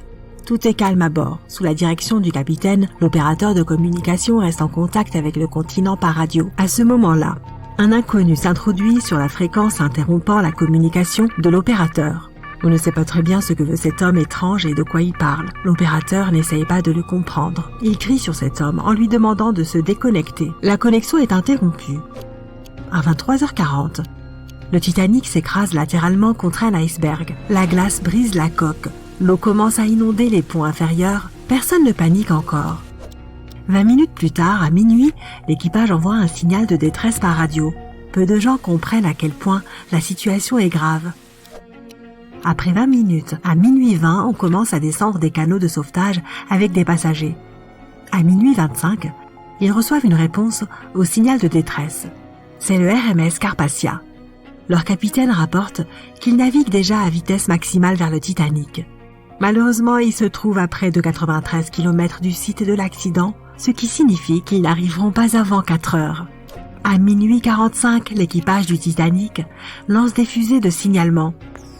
Ces fusées se trouvent être l'une des causes principales du destin terrible qui attend une partie des passagers à bord. Mais nous y reviendrons. 90 minutes plus tard, le pont du Titanic se brise et le paquebot plonge sous l'eau.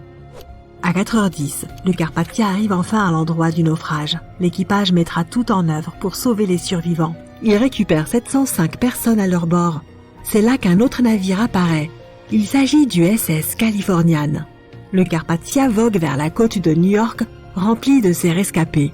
Pendant ce temps, le Californian reste sur place dans l'espoir de trouver d'autres survivants au milieu des débris. Sans succès, ce navire n'était qu'à quelques kilomètres de là, alors que le Titanic s'enfonçait dans les eaux glacées. Le Californian aurait pu sauver des vies, mais il en fut autrement. Son capitaine, Stanley Lord, aurait donc commis l'un des actes les plus intolérables qui puissent exister aux yeux d'un marin. Il n'a pas porté secours à un navire en perdition. Lorsque le monde entier l'a découvert, le capitaine Lord a été la cible de la haine populaire. Les charges à son encontre n'ont pas pu être retenues et il n'a pas été condamné lors du procès qui a suivi la catastrophe. Toutefois, sa carrière a été définitivement ruinée car aucune compagnie maritime n'a voulu l'embaucher après les faits.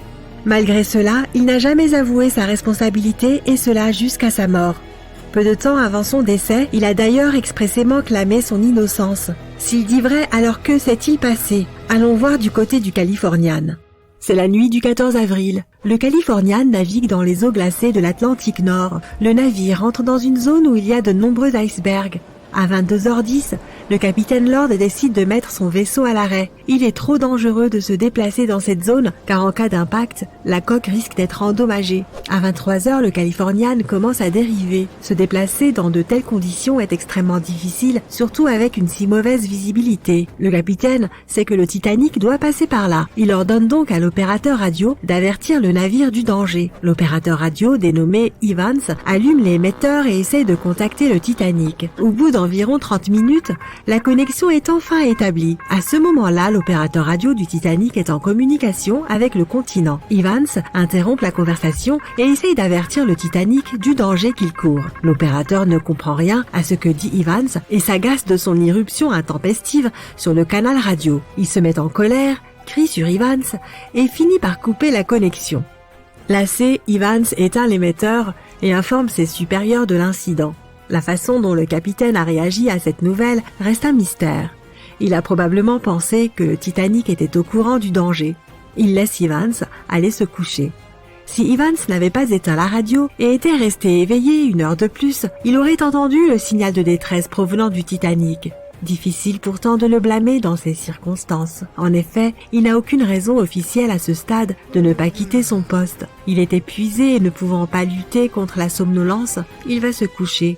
Le Titanic, pendant ce temps, commence à couler. Son capitaine envoie un signal de détresse. L'opérateur à bord du Carpathia le capte, mais pas le Californian dont le récepteur est coupé. Le capitaine Lord n'arrive pas à dormir. Il sent que quelque chose ne va pas. Le Titanic est en train de s'enfoncer dans l'eau et cela va très vite. Le capitaine donne l'ordre de lancer les fusées, erreur qui s'avérera fatale. Les feux d'avertissement lancés ne sont pas rouges. Pour une raison quelconque, l'équipage a oublié de charger les fusées rouges. Le ciel s'est donc illuminé d'une lumière blanche éclatante. Cependant, pour signifier une situation de détresse, le protocole stipule qu'il faut utiliser des feux de couleur rouge. Le capitaine Lord voit ces lumières mais ne les perçoit pas comme un appel à l'aide. Il ne lui vient même pas à l'idée que ces fusées rouges que l'on trouve sur tous les bateaux pourraient venir à manquer à bord d'un navire tel que le Titanic. Et pourtant, c'est bien le cas. Le capitaine Lord pense que le Titanic s'éloigne. Il y a peut-être une raison inconnue derrière ces lumières blanches, mais il ne le sait pas vraiment. Le capitaine Lord n'a donc aucune idée que le Titanic est en train de couler. Il décide quand même de contacter le navire, mais cette fois pas par radio. Le capitaine Lord ne réveille pas l'opérateur et envoie un signal au Titanic par le biais d'une lampe de signalisation. Il est important de comprendre que de nombreux marins de la vieille école ne prenaient pas la communication radio au sérieux. Ils ne saisissaient pas la valeur de cette technologie. C'est pourquoi le capitaine Lord ne réveille pas Evans. Il envoie des signaux lumineux, mais le Titanic ne répond pas. De nombreux survivants ont mentionné plus tard avoir vu les flashs de lumière en question, mais ils n'ont rien pu faire sur le moment. L'équipage du Californian n'entend pas leurs appels à l'aide. À 2h20, le Titanic s'enfonce complètement sous l'eau. Environ 2 heures plus tard, l'opérateur radio Evans se réveille et allume le récepteur. Il entend de nombreux sauveteurs parler du navire englouti. Evans comprend tout de suite ce qu'il se passe et en fait part au capitaine. Le Californian se dirige immédiatement vers le site de l'accident. Ils y trouvent le Carpathia, avec les survivants à son bord, qui se met en route vers New York. Le Californian continue à chercher des gens à qui porter secours, mais en vain. Le Californian retourne sur le continent. La nouvelle concernant le navire qui aurait pu sauver le Titanic se répand dans tout le pays et le procès commence. Le capitaine Stanley Lord et l'équipage racontent leur version des faits. Ils disent que leur navire s'était immobilisé. Beaucoup de gens ne les croient pas et certains des passagers survivants affirment même avoir vu le Californian passer. Malgré tout, le juge les déclare innocents. 1962, le capitaine Stanley Lord est un homme très âgé. Il appelle un notaire pour faire une confession officielle dans laquelle il jure qu'il n'est pas coupable. Et si ce n'était pas le Californian qui était passé près du Titanic à ce moment-là? C'est là que la théorie du Samson entre en jeu. Ce navire de chasse navigue dans les eaux froides de l'Atlantique Nord. L'équipage ne dort pas. Ses membres étudient attentivement les environs, non par peur des icebergs, mais bien parce qu'ils sont terrifiés à l'idée de croiser les gardes-côtes américains. L'équipage du navire Samson chasse des phoques, ce qui est illégal. À minuit 45, le capitaine du Samson voit des fusées de signalisation blanches. L'équipe est sûre qu'il s'agit des gardes-côtes. Ils éteignent alors leur lumière et s'éloignent. Il fait nuit noire et ils ne remarquent pas le Titanic qui coule. Une fois revenus sur la côte de l'Islande, ils entendent parler de la catastrophe. C'est là qu'ils se rendent compte qu'ils ont abandonné des gens à la noyade. Le neveu d'un des membres de l'équipage du Samson lit cette histoire dans le journal de bord de son oncle et demande la permission de publier ses écrits. Tout le monde réalise que le capitaine Lord n'était effectivement pas coupable. Malheureusement, il n'a pas vécu pour voir la vérité triompher. En fait, il reste difficile de désigner un véritable coupable dans cette histoire. Le navire se trouvait à proximité du Titanic. Leurs capitaines étaient des hommes compétents. Ils auraient pu aider à sauver tous les passagers. Le problème est qu'ils n'ont pas pu réaliser à temps le drame qui se jouait en cette nuit sombre. Quelqu'un avait oublié les fusées rouges et ce qui semblait être un tout petit détail apparemment insignifiant a finalement eu des conséquences énormes dans cette tragédie. En 1854, le SS Arctic, le paquebot le plus rapide de son époque, a entrepris de traverser l'Atlantique. En naviguant à travers un voile de brume, il a lentement disparu dans l'inconnu. La Collins Line, une compagnie maritime américaine, a été créée en 1818 et n'a commencé à faire sérieusement du commerce transatlantique qu'en 1835. Ces bateaux à vapeur traversaient l'Atlantique de Liverpool à New York en seulement 10 jours. Cela ne semble pas très rapide aujourd'hui, mais à l'époque, le même trajet prenait plusieurs semaines à d'autres navires. Légers sur l'eau avec leur coque en bois, puissants grâce à un moteur à vapeur, ces bateaux étaient le choix préféré de nombreux personnages haut placés. Qu'est-ce qui pourrait mal tourner avec un navire aussi perfectionné? Voilà qui n'est pas sans rappeler l'histoire d'un autre navire que tout le monde croyait insubmersible. Mais revenons à la Collins Line. Elle est devenue un opérateur très performant sur les routes transatlantiques avec un seul concurrent, la Cunard's Line. Il s'agissait d'une compagnie britannique qui ambitionnait également d'être la principale force en présence à travers le passage de l'Arctique. En 1835, la Collins Line a reçu un nouveau navire qui s'est rendu à Liverpool et est revenu à New York avec la plus grosse cargaison jamais vue à l'époque. À partir de ce moment-là, la compagnie n'a cessé de croître. Il semblait qu'elle n'allait connaître que des succès futurs. Malheureusement, ces somptueux navires sont devenus coûteux à faire fonctionner, notamment à cause de la quantité de charbon utilisée. La puissance massive et les faibles coques en bois signifiaient qu'ils avaient besoin de nombreuses réparations après chaque voyage. Ainsi, chaque voyage a fini par coûter cher. Mais comme les navires étaient sûrs et avaient une excellente réputation, les gens étaient prêts à payer le prix. Et l'entreprise n'était absolument pas en crise. Ils avaient réussi quelque chose que personne n'avait réussi à faire avant eux. Leur navire traversait l'Atlantique en 10 jours seulement. Et Edward Collins, le propriétaire, était déterminé à maintenir le rythme. Les 5 navires de la compagnie surpassaient facilement ceux de la Cunard's Line, qui n'en comptait que 3. Forte de son succès, elle a attiré davantage l'attention. Bien que le navire de la Cunard était plus lent, avec leur coque en fer, ils pensaient qu'il y avait encore du profit à faire. Parmi les navires de Collins, l'Arctic, le 3e à avoir été lancé, était le plus grand, atteignant 87 mètres de long, avec 2 moteurs à vapeur à levier latéral, chacun d'une puissance de 1000 chevaux. Les 16 roues à eau faisaient 16 tours par minute lorsqu'elles tournaient à pleine vitesse.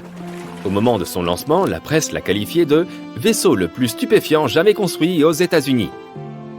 Mais tout le glamour et la gloire n'ont pas permis d'éviter ce qui allait suivre. Le 27 septembre, l'Arctic faisait son voyage de Liverpool à New York, naviguant à une allure rapide à travers l'épais brouillard.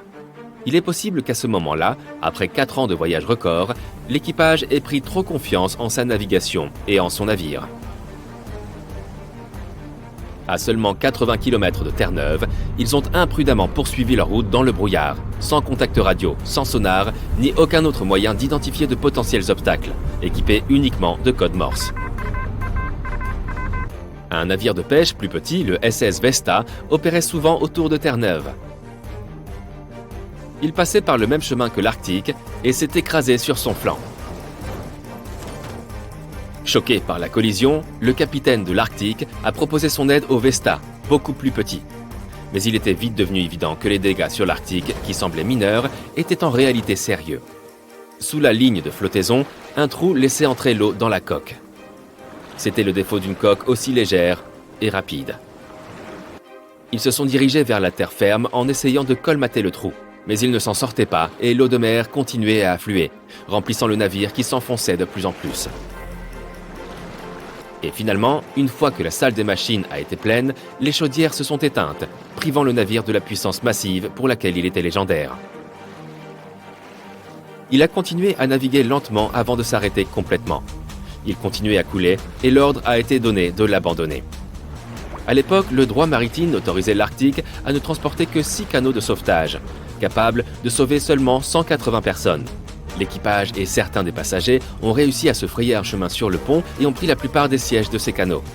Mais le chaos régnait, et tout le monde a semblé oublier ses bonnes manières, ne laissant pas les femmes et les enfants embarquer en premier. Il a fallu 4 heures pour que l'Arctique coule. 150 membres d'équipage et 250 passagers étaient à bord. Ceux qui n'ont pas réussi à trouver une place au bord d'un canot de sauvetage ont fait une tentative désespérée pour construire leur propre radeau de fortune avec des parties du navire. 2 jours plus tard, seuls 3 canots sont arrivés sains et saufs sur le rivage. Les 3 autres n'ont jamais été retrouvés. Et crois-le ou non, l'équipe de sauvetage a aussi retrouvé des personnes qui s'accrochaient à l'épave depuis 2 jours. Contrairement à l'équipage, le capitaine a sombré avec l'Arctique, mais a étonnamment survécu. Il ne serait qu'une seule des 85 personnes qui s'en sont sorties, sur les 400 personnes à bord. Lorsque la nouvelle est arrivée 2 semaines plus tard, le public a été attristé par la catastrophe. Une grande colère a rapidement suivi envers le manque de mesures de sécurité et envers l'équipage. La presse a publié des demandes pour changer les lois et embarquer plus de canots de sauvetage. Il était logique d'en avoir suffisamment pour chaque personne à bord d'un navire. Mais ces demandes ont été ignorées. Cette négligence allait entraîner d'autres catastrophes à l'avenir. Des canots de sauvetage en nombre suffisant n'entreraient dans le droit maritime qu'environ 60 ans plus tard, après la catastrophe du Titanic. La femme et les 2 enfants d'Edward Collins étaient aussi à bord du navire et n'en sont pas revenus. Il avait le cœur brisé, mais n'a pas cessé de gérer son entreprise. La Collins Line avait encore une réputation à défendre, la plus grande, la plus rapide et la plus luxueuse sur l'Atlantique. Edward Collins allait maintenant construire un navire encore meilleur que tous les autres. Il s'appelait l'Adriatique, et c'était le plus grand navire du monde, presque 108 mètres de long. Avec 2 moteurs à vapeur alternatifs qui n'avaient jamais été construits de cette taille. À l'époque, ces moteurs à vapeur étaient l'apogée de l'ingénierie, bien qu'aujourd'hui, on ne peut plus les voir que dans des modèles réduits et des jouets. Avec le nouvel ajout de 2 mâts, l'Adriatique serait aussi capable de naviguer à la voile si nécessaire. Heureusement, des leçons ont été tirées de la catastrophe de l'Arctique. Mais avant que leur nouveau navire ne soit construit, une autre catastrophe s'est produite. Le navire jumeau de l'Arctique a aussi coulé. On pense que la Collins voulait désespérément rester devant la Cunard avec ce deuxième navire, qui a fini par heurter un iceberg quelque part pendant la course. Cette compétition malsaine a coûté la vie à 141 personnes. Le désespoir de Collins et de ses coques légères ont poussé la compagnie vers la faillite en 1858. L'Adriatique, nouvellement construit, qui avait coûté plus de 1 million de dollars, n'a finalement effectué qu'un seul voyage. Et même ce voyage a été considéré comme un désastre.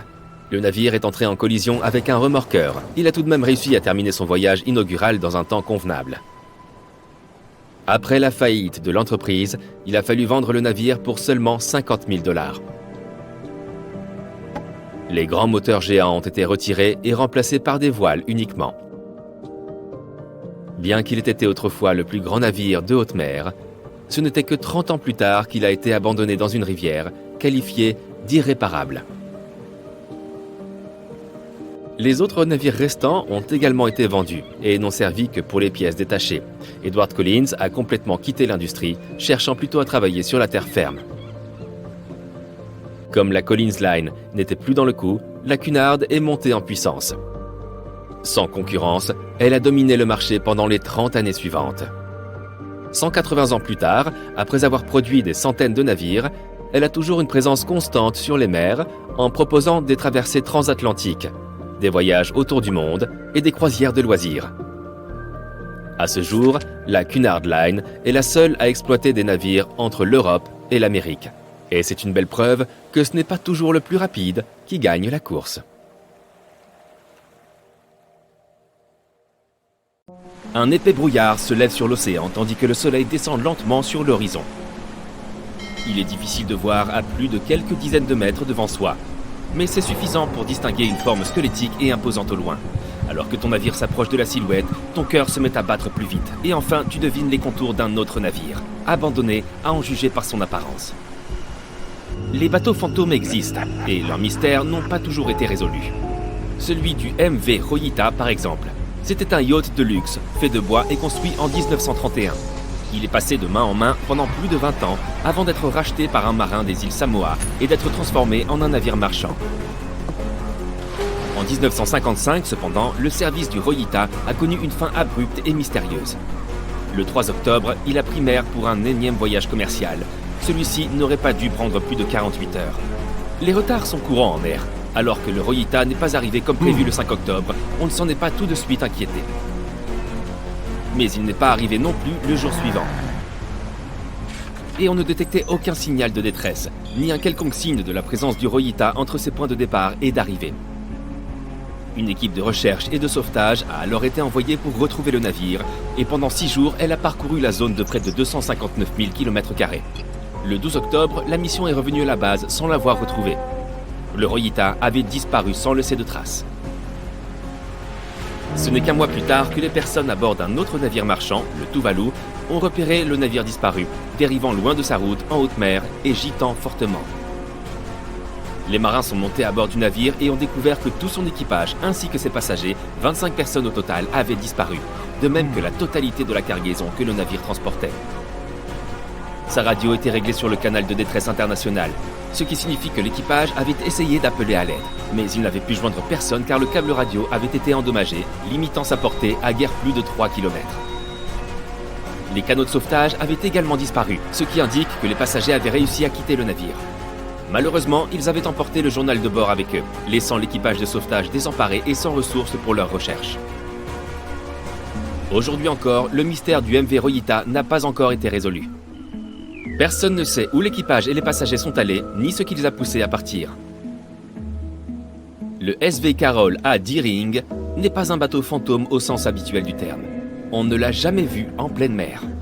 Au lieu de cela, il a été retrouvé sur un rivage, mais les circonstances de son échouage demeurent une énigme entourée de mystères.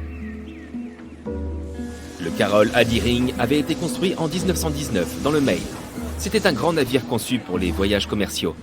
Malheureusement, malgré son coût de construction très élevé, il n'a servi qu'un an avant son dernier voyage. Le 19 juillet 1920. Le navire se rendait de Porto Rico à Rio de Janeiro via Newport News pour livrer une cargaison de charbon. Il était presque à mi-chemin de sa destination finale lorsque le capitaine est tombé gravement malade et l'équipage a fait demi-tour pour le déposer, lui et son fils, et lui trouver un remplaçant. Le voyage s'est déroulé sans incident, mais quand ils sont arrivés à la Barbade en décembre pour le réapprovisionnement, une atmosphère étrange régnait au sein de l'équipage. Le second ne semblait pas très content du nouveau capitaine. Personne n'y a prêté attention à l'époque, et peut-être on aurait dû y apporter plus d'importance. On a aperçu pour la dernière fois le Carroll A. Deering en mer le 28 janvier 1921, lorsqu'un bateau-phare l'a repéré au large des côtes de Caroline du Nord. Il y avait de l'agitation sur le pont arrière du navire, où l'équipage n'était normalement pas autorisé. Puis les passagers d'un autre navire l'ont aperçu, mais il n'y avait déjà plus personne sur les ponts. Le 31 janvier, le navire marchand a été retrouvé échoué dans les Diamond Shoals, un site tristement célèbre pour les nombreux naufrages qui s'y produisent depuis des siècles. Lorsque l'équipe de recherche et de sauvetage est montée à bord, elle a trouvé le navire abandonné, le journal de bord et les effets personnels de l'équipage disparus avec les 2 canots de sauvetage. On ne sait toujours pas ce qui s'est passé à bord du Carroll A. Deering en ce terrible mois de janvier. Selon la version la plus largement admise, une mutinerie aurait eu lieu. Nous ne découvrirons peut-être jamais la vérité. Le SS Baichimo est peut-être l'un des navires fantômes les plus remarquables de l'histoire. Ce grand cargo à vapeur a été construit en 1914 en Suède et a été en service pendant plus de 16 ans, échangeant des provisions contre dépôt avec les tribus natives d'Alaska et du Canada. Mais le 1er octobre 1931, le Baichimo s'est retrouvé pris dans la banquise. Au début, l'équipage a cru qu'il lui suffirait d'attendre et qu'il pourrait poursuivre sa route, car le navire s'est libéré en quelques jours. Mais moins d'une semaine plus tard, il s'est de nouveau échoué, et cette fois pour de bon. Une semaine après ça, une équipe de sauvetage a été envoyée pour récupérer 22 des membres de l'équipage du Baichimo, tandis que 15 autres resteraient à bord pour attendre que l'hiver passe et rentrer avec le navire. Mais un mois plus tard, après un puissant blizzard, les marins sont sortis de leurs abris pour découvrir que le navire avait disparu. Par chance, un chasseur autochtone leur a dit peu après que le Baichimo n'était pas encore perdu. Ils l'avaient vu à environ 72 km de l'endroit où ils étaient stationnés. Ils ont réussi à le retrouver, mais ont décidé que le navire ne survivrait pas à l'hiver. Alors ils ont emporté ce qui se trouvait de plus précieux dans la cargaison et l'ont abandonné. Ils avaient tort cependant. Le SS Baichimo a survécu à cet hiver, et aux nombreux autres qui ont suivi. Lorsque la glace s'est brisée, il a pris la mer tout seul, dérivant le long des côtes du Canada et de l'Alaska. Plusieurs personnes ont aperçu le bateau fantôme, parfois à la dérive en pleine mer, d'autres fois bloqués dans la banquise. À plusieurs reprises, des gens ont tenté de monter à bord et de le récupérer, mais les conditions météorologiques et le manque d'équipement les en ont chaque fois empêchés. Le SS Baichimo a été aperçu pour la dernière fois par des autochtones d'Alaska en 1969, 38 ans après son abandon. Ce qu'il est devenu par la suite, nul ne le sait. L'histoire du SS Ouran-Médan est l'une des plus déroutantes et des plus déchirantes du XXe siècle. Personne ne sait même avec certitude si ce navire a jamais existé. Il n'a pas été enregistré dans le Lloyd's Register, le registre international des navires. Alors, soit il s'agit d'une histoire à dormir debout, soit le navire n'a jamais été enregistré officiellement, pour des raisons plutôt louches. Dans tous les cas, nombreux sont les récits sur le destin du Médan. Selon la plupart des témoignages, il transportait une cargaison dans les eaux indonésiennes, lorsqu'un appel de détresse a été reçu par un autre navire à proximité. L'officier de service a entendu un message SOS, mais son contenu varie selon les versions. Le message ne s'est pas répété et l'équipage du Médan n'a répondu à aucune tentative de contact. Le navire qui a reçu l'appel de détresse s'est précipité à son secours, mais n'a atteint le navire que le lendemain, alors qu'il dérivait déjà et gitait légèrement. Lorsque les sauveteurs sont montés à bord, ils ont constaté qu'aucun membre de l'équipage n'avait survécu. Cependant, il manquait un canot de sauvetage, ce qui veut dire qu'au moins un membre de l'équipage avait réussi à s'échapper. Ce qui est arrivé au reste des personnes présentes à bord demeure un mystère à ce jour. On ne sait toujours rien de concret sur cette histoire. Et nous ne saurons peut-être jamais si le SS Orang Medan a réellement existé ou s'il ne s'agit que d'une fiction.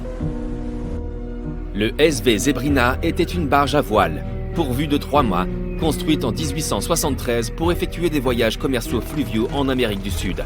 Elle a servi pendant plus de 4 décennies, prouvant sa solidité et sa fiabilité. Elle a ensuite été transférée en Europe, où elle a continué son service de manière exemplaire. Mais en octobre 1917, le Zebrina a pris la mer pour un voyage ordinaire et a été retrouvé échoué quelques jours plus tard. Mystérieusement, étant donné que le navire était parfaitement intact, l'équipage de 5 personnes ainsi que le capitaine avaient disparu. Il n'existe aucun témoignage direct, ni aucun fait concret sur ce qui s'est réellement passé ce jour-là. La théorie la plus convaincante est que l'équipage a été emporté par une explosion sous-marine. Et que le navire a ensuite pris la mer sans eux. Mais la vérité, comme toujours, demeure incertaine. Voici Arthur John Priest. Non, ce n'est pas un célèbre peintre et il n'a pas découvert un trésor perdu depuis longtemps. Il n'a pas non plus inventé de gadgets sophistiqués, ni battu un record du monde. Non, Arthur John Priest est simplement célèbre pour être insubmersible. Prouvant qu'on peut être à la fois chanceux et malchanceux, Priest a participé et survécu à plusieurs mésaventures en mer, dont le fatidique voyage inaugural du Titanic. Priest n'était pas un homme riche naviguant pour le plaisir. Il faisait partie de la classe ouvrière, employé comme soutier ou chauffeur, coincé pendant des heures dans les entrailles chaudes des grands navires à vapeur. Son travail était pénible et difficile.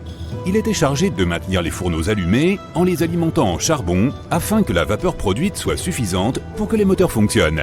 Il devait être attentif à ne pas faire surchauffer le système ou mettre le feu au navire. Les fourneaux devaient être surveillés de près et constamment alimentés. Il respirait tous ces terres polluées, travaillant et luttant dans la sueur et la saleté. Souvent torse nu à cause de la chaleur, il était toujours recouvert de poussière de charbon noir. Et quand il avait enfin droit à une pause, ses quartiers d'habitation communs étaient tout près, dans la même partie du bateau. Il devait être doué car il n'a jamais eu aucun mal à trouver du travail. Mais où qu'il aille, la malchance semblait le suivre. Le premier incident a été bénin. Lorsqu'il était jeune, Priest a travaillé pour le RMS Asturias. Le paquebot a pris la mer pour la première fois en 1907 pour un trajet qui reliait Southampton au Royaume-Uni à Buenos Aires en Argentine. Lors de ce voyage inaugural, le navire a subi une petite collision. Les dégâts étaient suffisamment importants pour qu'ils doivent rentrer pour réparation. Heureusement, aucune blessure grave n'a été rapportée. Priest, imperturbable, est simplement allé travailler sur un autre vaisseau. Mais sa malchance l'a poursuivi à bord de l'Asturias. En 1914, l'Asturias est devenu un navire-hôpital, une aide navale veillant aux soins et au transport des malades dans les eaux européennes et, si nécessaire, à leur rapatriement en Angleterre. Mais en mars 1917, vers minuit, le navire a été heurté par un corps étranger. Sa coque a été percée et la salle des machines a été inondée.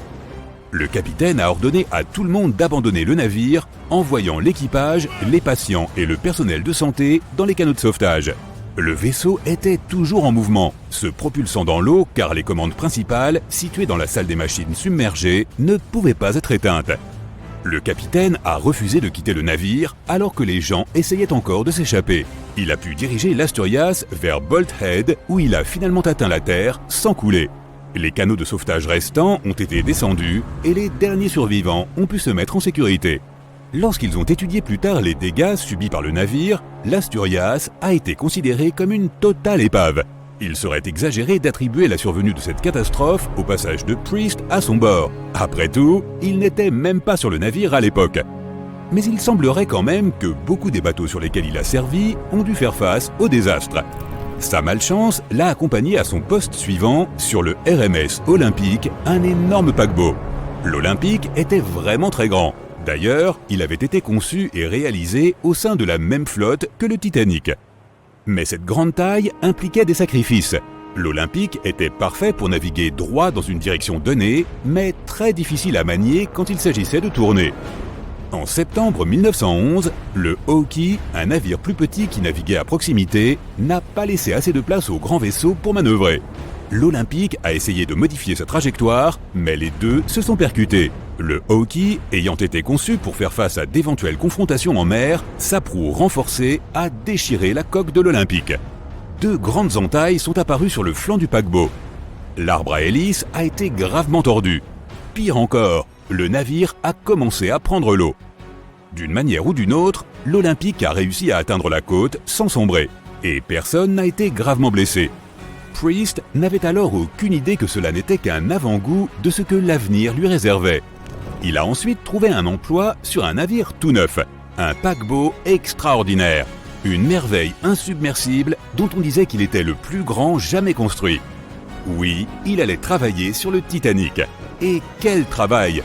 Pas moins de 29 chaudières à faire tourner, nécessitant 850 tonnes de charbon par jour pour produire la quantité de vapeur suffisante à sa propulsion. Priest était l'un des 150 soutiers qui travaillaient d'arrache-pied dans les entrailles du navire pour entretenir jour et nuit la fournaise, ce qui lui valait de gagner environ $30 par mois. Mais le 14 avril 1912, il s'est retrouvé projeté d'une chaleur extrême à un froid foudroyant. Vers 23h35, l'équipage repère un iceberg. Le Titanic essaie de l'éviter, mais l'alarme a été déclenchée trop tard. 5 minutes après, la collision se produit. L'iceberg a déchiré la coque et les compartiments intérieurs, conçus pour être étanches, ont été gravement endommagés. L'eau froide de l'Atlantique a envahi le navire, qui commença à couler. Des signaux de détresse sont envoyés, mais le navire le plus proche, le Carpathia, est à plus de 3 heures de navigation. Dans l'obscurité de la nuit, coincés au milieu de nulle part, l'équipage et les passagers ont commencé à paniquer. Ceux qui le pouvaient se sont rués sur les canots de sauvetage. D'autres ont sauté dans les flots glacés. Au total, seulement 706 personnes ont survécu à cette terrible nuit. Au moment de la collision, Priest se trouvait dans les quartiers inférieurs du navire. Il était en pause, se relaxant après une dure journée de travail. Et alors que le navire sombrait, il en allait de même pour ses chances de survie. Lui et ses collègues se trouvaient dans la partie du navire qui était à ce moment la plus dangereuse. Ils devaient se frayer un chemin dans un dédale de couloirs et de passerelles, dont certains étaient inondés, dans une course folle vers les ponts supérieurs. Puis, il fallut affronter l'eau glaciale, y plonger et nager désespérément vers un endroit plus sûr. L'océan était si froid que Priest a souffert d'engelures avant de finalement trouver un moyen d'atteindre un des canots de sauvetage. Il était l'un des 44 soutiers ayant survécu cette nuit-là. Après une telle expérience, la majorité des gens ne mettraient probablement jamais plus les pieds sur un bateau. Mais Priest avait besoin de travailler. Son poste suivant s'est aussi révélé une expérience chaotique. On lui a proposé un emploi sur le HMS Alcantara. Le bateau a coulé en 1916 et Priest a une nouvelle fois été l'un des rares à s'en sortir, bien que gravement blessé au cours de l'incident. Mais il a continué à forcer la chance, et le job suivant a dû lui sembler étrangement familier. Il devait partir à bord d'un vaisseau construit par les mêmes ingénieurs ayant conçu l'Olympique et le Titanic. Et ce navire, appelé le Britannic, était le plus grand des trois. Il était aussi considéré comme un navire plus avancé, équipé de nouveaux dispositifs de sécurité installés suite au naufrage du Titanic. Par exemple, il disposait de 48 canots de sauvetage ouverts, dont 46 étaient les plus grands jamais élaborés pour un paquebot. 2 d'entre eux étaient même motorisés et équipés de dispositifs de communication spéciaux. Bonne nouvelle, le Britannic a survécu à son premier voyage sans incident. Déjà une performance que le Titanic n'a jamais pu réaliser.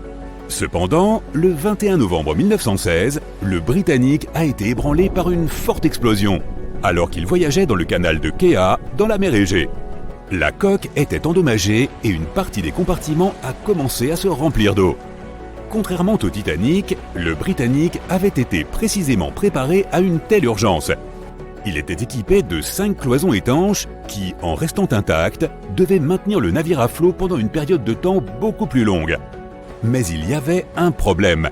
Les hublots des ponts inférieurs avaient été négligemment laissés ouverts. Lorsque le navire s'est incliné, les hublots ont donc permis à l'eau de rentrer, inondant le Britannic et précipitant sa descente au fond de la mer. Cela avait effectivement rendu les cloisons étanches complètement inutiles.